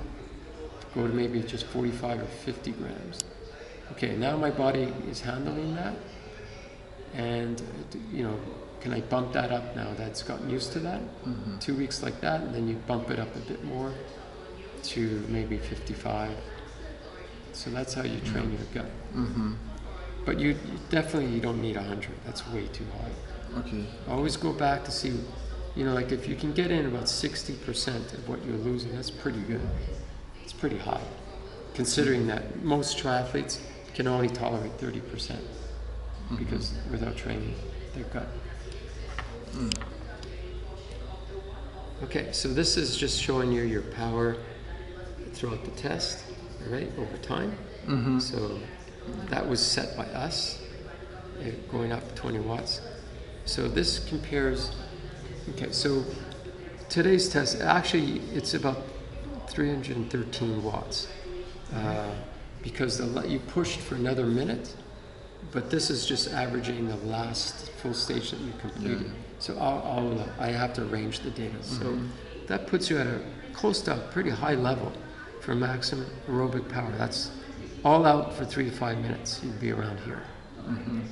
Okay, and your per watts per kg, it's about 3.9. So that puts you, again, look at the blue marker here. The green is that one. So for absolute power, this is going to be higher because I have to bump that up. Relative power is pretty good. So you have to, anything after green is competitive. And then your threshold power, which is power you can hold for about 60 minutes, is 246. And so again, that puts you at the moderate range. And the per kg is about 3.2. So these are all pretty good. You're at that sort of moderate level. Your cycling economy is about average. So this is what percentage of the energy that you're burning is going towards making the bike go. And that's about 20%. You know, really good cyclists can get that up maybe 22, 23%. And elite athletes would be very high. But human beings don't go any higher than about 25%. We lose most of our energy through heat. And that's just, that's the cost of trying to do work as a human being. Okay, and then these are your zones, right? So your zone 1, heart rate below 139, right? And your power will be below about 150, below 150. Then your low tempo, zone 2, is about 150 to 196, all right? So anytime you're in that zone, you consider yourself your zone 2, okay? If you're closer to let's say 160, you'll go a long time, 2 or 3 hours. Closer to 196, maybe an hour, an hour and a half, right? So your high tempo is now 197 to 229 or 153, 163 heart rate, right? So this is where speaking requires effort. You don't really want to talk. It starts to get hard. It's basically zone 3 is where you can start saying, this feels hard. Zone 4 is your threshold, what you can hold anywhere from 15 to 60 minutes, anywhere in this zone. Right? Heart rate up to about 170. And then anything after that is very hard. So this is your maximum, where you can hold for about 2 to 15 minutes. And your heart rate goes right up to maximum, right? And then anaerobic, so something that there's no heart rate here because heart rate won't get up high enough. You won't be doing it long enough for heart rate to reflect the demand in work. Is anything over 343 watts, you'll be able to hold that for less than 2 minutes. Right? Okay, any questions? Yeah, so we've found my strongest part is lung capacity and how I consume oxygen. Yes. And what I need to improve, what my weakest part to get a better result. Okay, so you're pretty good across the board. To get better, you just have to raise your tempo and threshold levels higher. To do that, you have to just keep spending more time in zone 2.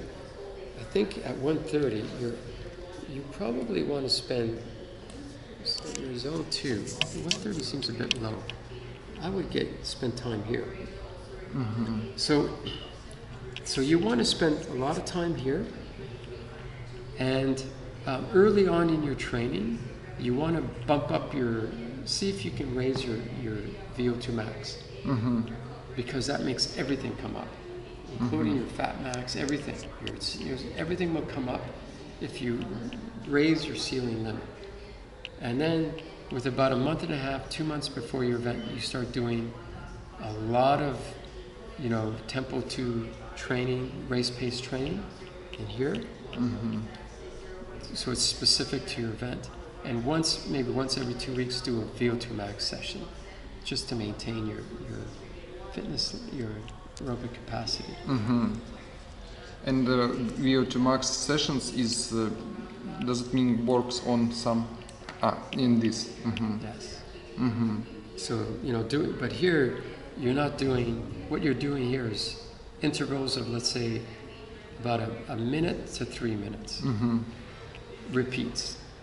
Yeah. With about, anywhere from 1 minute to another 3 to 5 minute rest in between, because these are very hard. They're going to wipe you out. You don't have to do many of them, but anywhere from 3 to 6 reps of these. One session early on, like now, you can do them once a week for the first 1 or 2 months, then switch to once every 2 or 3 weeks, just to maintain. It's a good thing to just once in a while push yourself in your red zone. Because if there's anything I saw in today's test that you're not as good at, it's your higher end. Yeah. And that's only because if you're doing a lot of triathlons, you don't really need to spend too much time in you got to spend a lot of time developing that machinery. But from what you told me, that you're doing a lot of your training at your heart rate of 130 and less, that probably means it's too low. So I would say the next step for you is here. So an example of what you want to do here, a training session, gives you an example here, but you want to do, let's say, longer intervals of 10 to 20 minutes, holding some of these powers and watching your heart rate. So the heart rate limiter is 152. That's about 83% of your maximum, right? Assuming that 185 is truly your maximum, right? So what you got to do is you're going to do 10 minutes, let's say 10 minutes at 180 watts, right? And then as you're doing it, you're holding 180 watts constant. As you're going on towards the end of 10 minutes, what is your heart rate? Has it gone past 152? If it starts going past 152, it's too hard for you. You have to reduce your power. You have to keep your power below 152 to stay in the zone. Both your power and your heart rate, not just your power. A lot of people make that mistake. They just train by power. They ignore their heart rate. And what happens is they start training way too hard. And they burn themselves out. And they overtrain. So you have to watch your heart rate. And so at first you might find that you can't even do one interval with your heart rate going up. So you have to find where in this zone can you do a 10-minute effort and not let your heart rate get up too high. When you were doing I have to look at your data, but you were holding 170 watts, which is in that zone, right? Think about it. You did your 70.3 for 2 hours and 44 minutes in this zone. So if you're going to spend all your training in that zone, you're not benefiting. You have to be in this zone. You have to do a lot of intervals in this zone.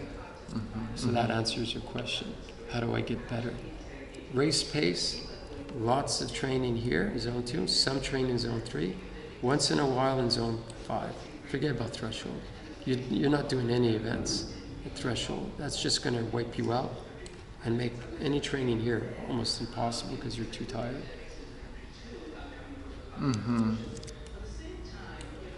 All right. The green zone. Any other questions? Can I just?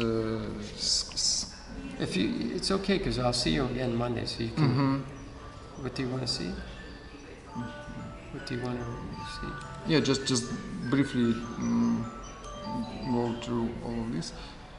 Can I? Yeah, just, sure. You get.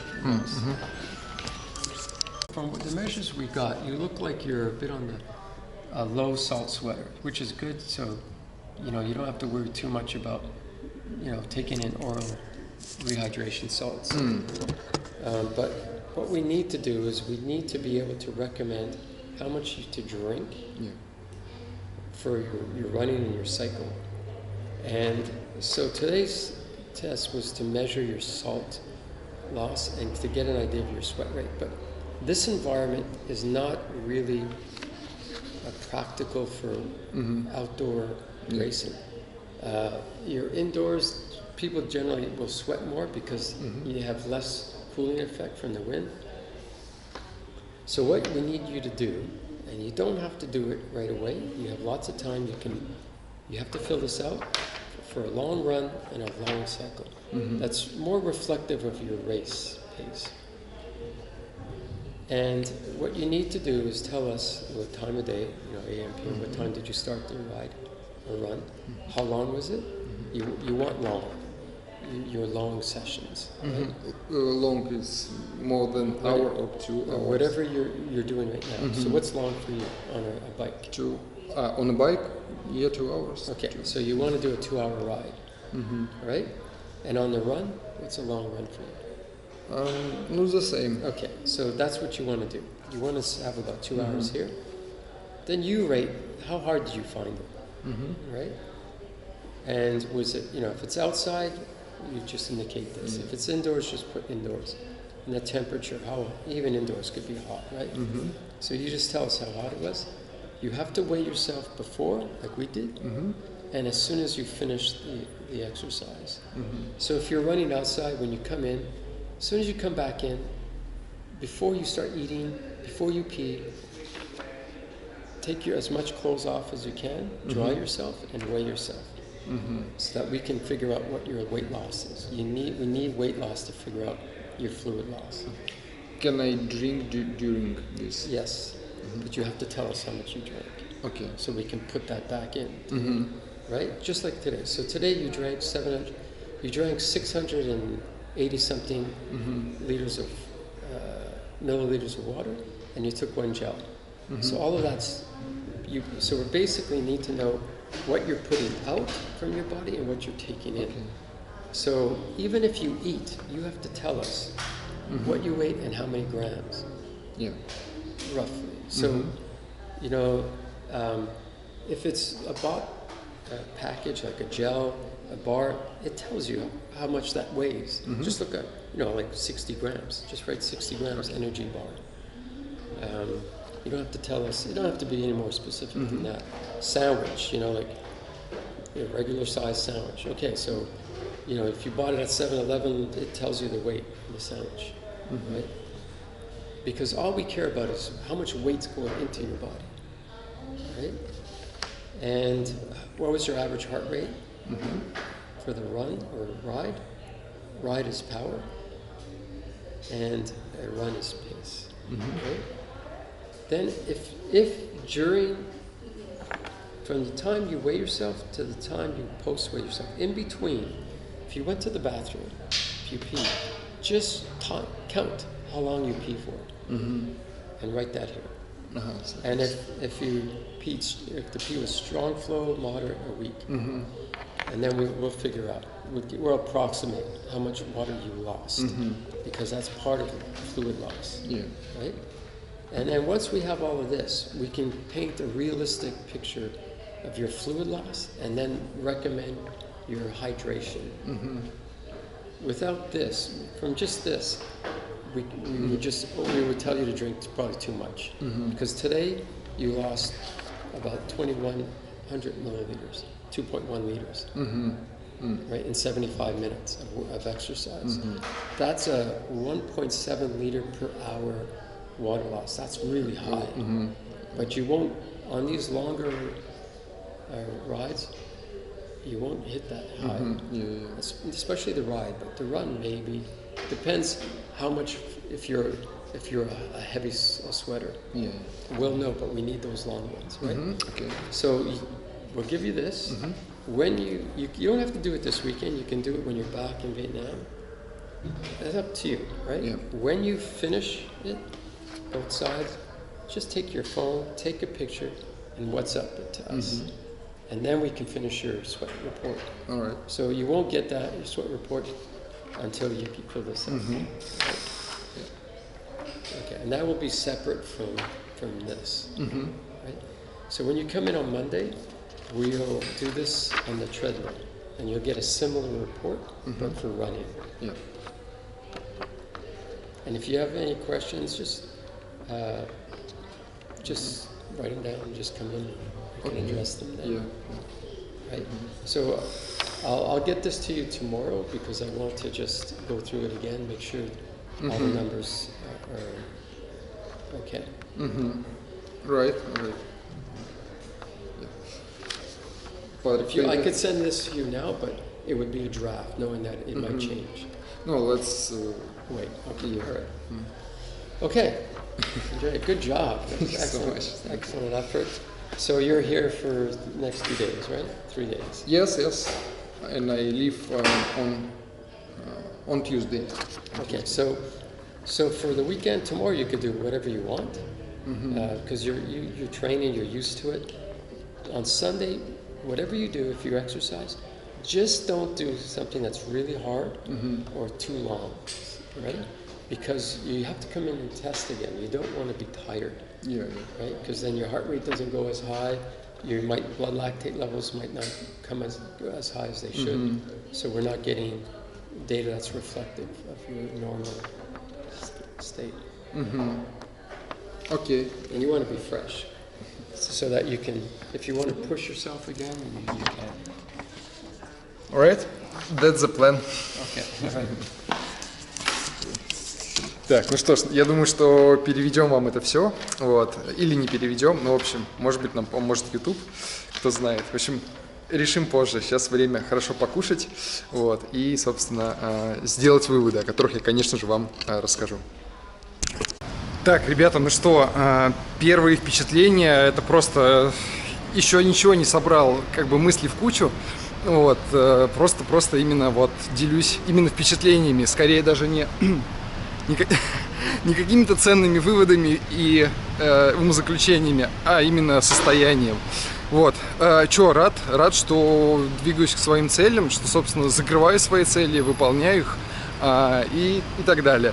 Потому что когда я себе написал на Новый год, да, когда я занимался планированием, что нужно провести, собственно, тестирование, я думал, что, когда пришло время фактически уже планировать, я думал, может быть, еще не время, что-то не супер как бы идеально все, не то, что идеально складывается, сейчас начинается тут Новый год вьетнамский, я думаю, что я буду перед праздниками ехать куда-то, вот.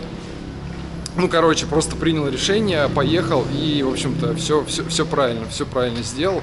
Вот, по результатам, если прям совсем кратко, опять-таки будем ждать, завтра Патрик пришлет детализированный финальный там уже результат, такой утвержденный им, так скажем. Но предварительно, в чем история? Хорошие новости в том, что у меня очень большой объем легких.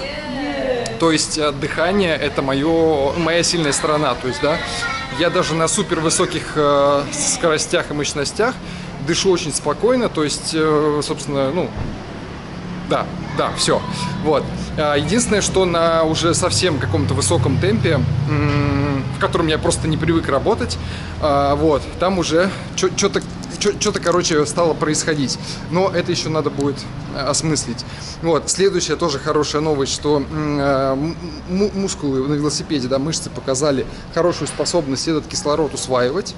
Вот. И, соответственно, все. То есть это вот база. То есть то, что мы, в принципе, с Александром и тренировали, и прокачивали, да, весь этот год, эти все медленные тренировки, да, и так далее. Вот, мы это и сделали. То есть объем легких, собственно, способность хорошо, качественно получаемый кислород потреблять и так далее. Вот, собственно, во что уперся? Уперся в то, что надо тренировать именно следующие отрезки, следующие интервалы. Опять-таки, это еще не выводы, это предварительные просто какие-то мысли. Вот. Так. Конечно, не супер френдли тут для пешеходов все. Вот. Ладно. Понимаешь, что ценности в данном контенте будет немного, но опять-таки, блин, ребята, ну, это скорее про ощущения, вот, про вот это, что ты сделал что-то классное, важное, нужное и так далее. Вот, в общем, да, краткий вывод, что база есть, и она очень хорошая, и, собственно, нужно и важно. А теперь, собственно, на эту базу накладывать уже развивающие работы. Ну, собственно, как тренер и говорит, что ближе уже к старту будем больше этих развивающих работ делать. Ну вот, и так далее. Что еще интересно, VO2max мой, значит, на велосипеде там еле-еле к 52 приближается. Вот, то есть Garmin мне показывает 53. То есть хорошая новость в том, что Garmin очень точно показывает, да, VO2max. Новость, которая, как бы, так скажем, не дает мне покоя, это то, что VO2max у меня уже, ну, не растет, наверное, ну, там, полгода где-то. Вот. И, соответственно, вот я, как бы, надо проанализировать этот момент, подумать над этим. То есть, типа, что это значит? Это значит, что топчемся на месте, или же это значит, что он и не должен расти, когда мы, собственно, работаем вот в таком, ну, в базовом режиме, да, то есть когда мы тренируем именно самую базу, наш фундамент закладываем.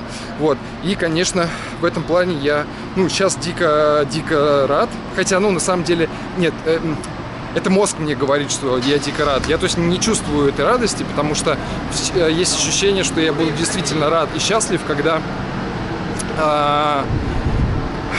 буду показывать уже результаты тестирования на более высоких скоростях, мощностях и так далее.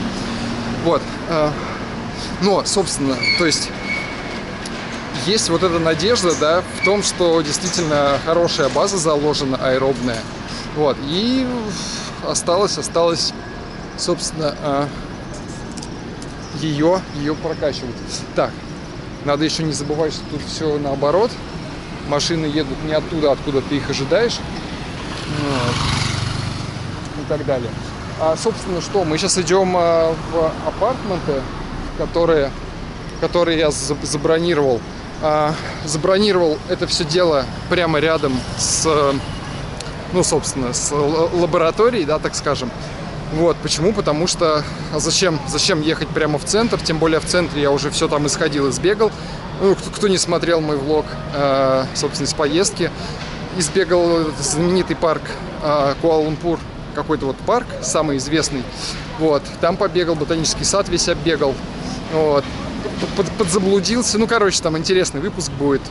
Вот, гляньте. Вот, поэтому здесь, так скажем, это нельзя назвать окраиной, ну, просто потому что, посмотрите, это не похоже на окраину. Вот, но на карте это находится достаточно далеко от центра. Вот, тем не менее, короче, остановился здесь. Во-первых, потому что близко. Во-вторых, здесь прям классные парки и классные трейлы. Хотя, если честно, еще сегодня утром я ехал и думал, блин, что же я буду тут делать 2 выходных. И, значит, нет, все не так. Еще сегодня я ехал и думал, так, вот сделаю сегодня тест. Завтра, значит, у меня там план есть такой трейл хороший, интересный сделать. Вот. И так далее. Сейчас, после теста, я думаю, так, блин, надо бы как бы вообще восстановиться, главное. Что-то прямо это... ну, есть прямо ощущение, что даже задумался, стоит ли делать трейл завтра. Вот. То есть реально тренировка такая была серьезная. И по температуре достаточно высоко зашли. Вот. Ну и в целом, как бы, ну, тренировка была долгая, длительная. Вот, поэтому так. Все, сейчас решаем вопрос, тут как заселяться. Тут какая-то такая интересная схема. В почтовом ящике карточки получаешь, потом еще куда-то идешь и так далее. Вот. Ну, то есть это не отель, это прямо апартаменты. Вот, ну, короче, квартира. Вот, так что так. Все, немножко чувствую, что первые какие-то свои радости, какие-то эмоции разделил с вами. Вот, теперь все время закрывать какие-то бытовые потребности, заселиться, поесть, есть, потому что хочется, пипец вообще как. Вот, собственно, сходить в продуктовый магазин, не купить не купить чего лишнего. И, собственно, все, таков план. В общем, заселяемся. Квартира, доступ получен, квест разгадан. Собственно, краткий обзор. Самый кайф, что есть микроволновка, чайник, плита, то есть прям готовить можно и нужно. Это прям, ну, кайф. Вот, осталось только продукты найти здесь. Вот. Значит, что еще? Что-то еще интересного. Душ. Красивый цвет. Стенки, конечно, такие потрепанные, поношенные. Вот. Ну и, конечно же, блин, кровать мне прям нравится. Слушайте, это прикольно. Это прикольно. И главное, что еще и вид такой вдохновляющий. Кайф в том, что... В чем кайф? В том, что с одной стороны, собственно, город. Туда можно смотреть и думать о всяких генных штуках и так далее. А с другой стороны, ну вот какой-никакой парк, зелень. Вот. Так что так. Конечно, все для машин. То есть сюда подход к этому зданию через какие-то автодороги. Все не так очевидно. Так, тут еще какой-то балкон или что это? Отдельная зона для кондиционера. Ну ладно. Вот, в общем-то, здесь будем восстанавливаться, готовиться и так далее. Но сейчас самое главное – это покушать, потому что есть хочется, ну просто пипец. И что я сделал? Конечно же, я взял с собой еду. Конечно же, курица, гречка, вот, немного масла, поэтому будем сейчас принимать дальнейшие решения о том, чего надо покупать и заказывать уже на сытый желудок. Это правильная стратегия. Все, ребят, отпустите, дайте поесть.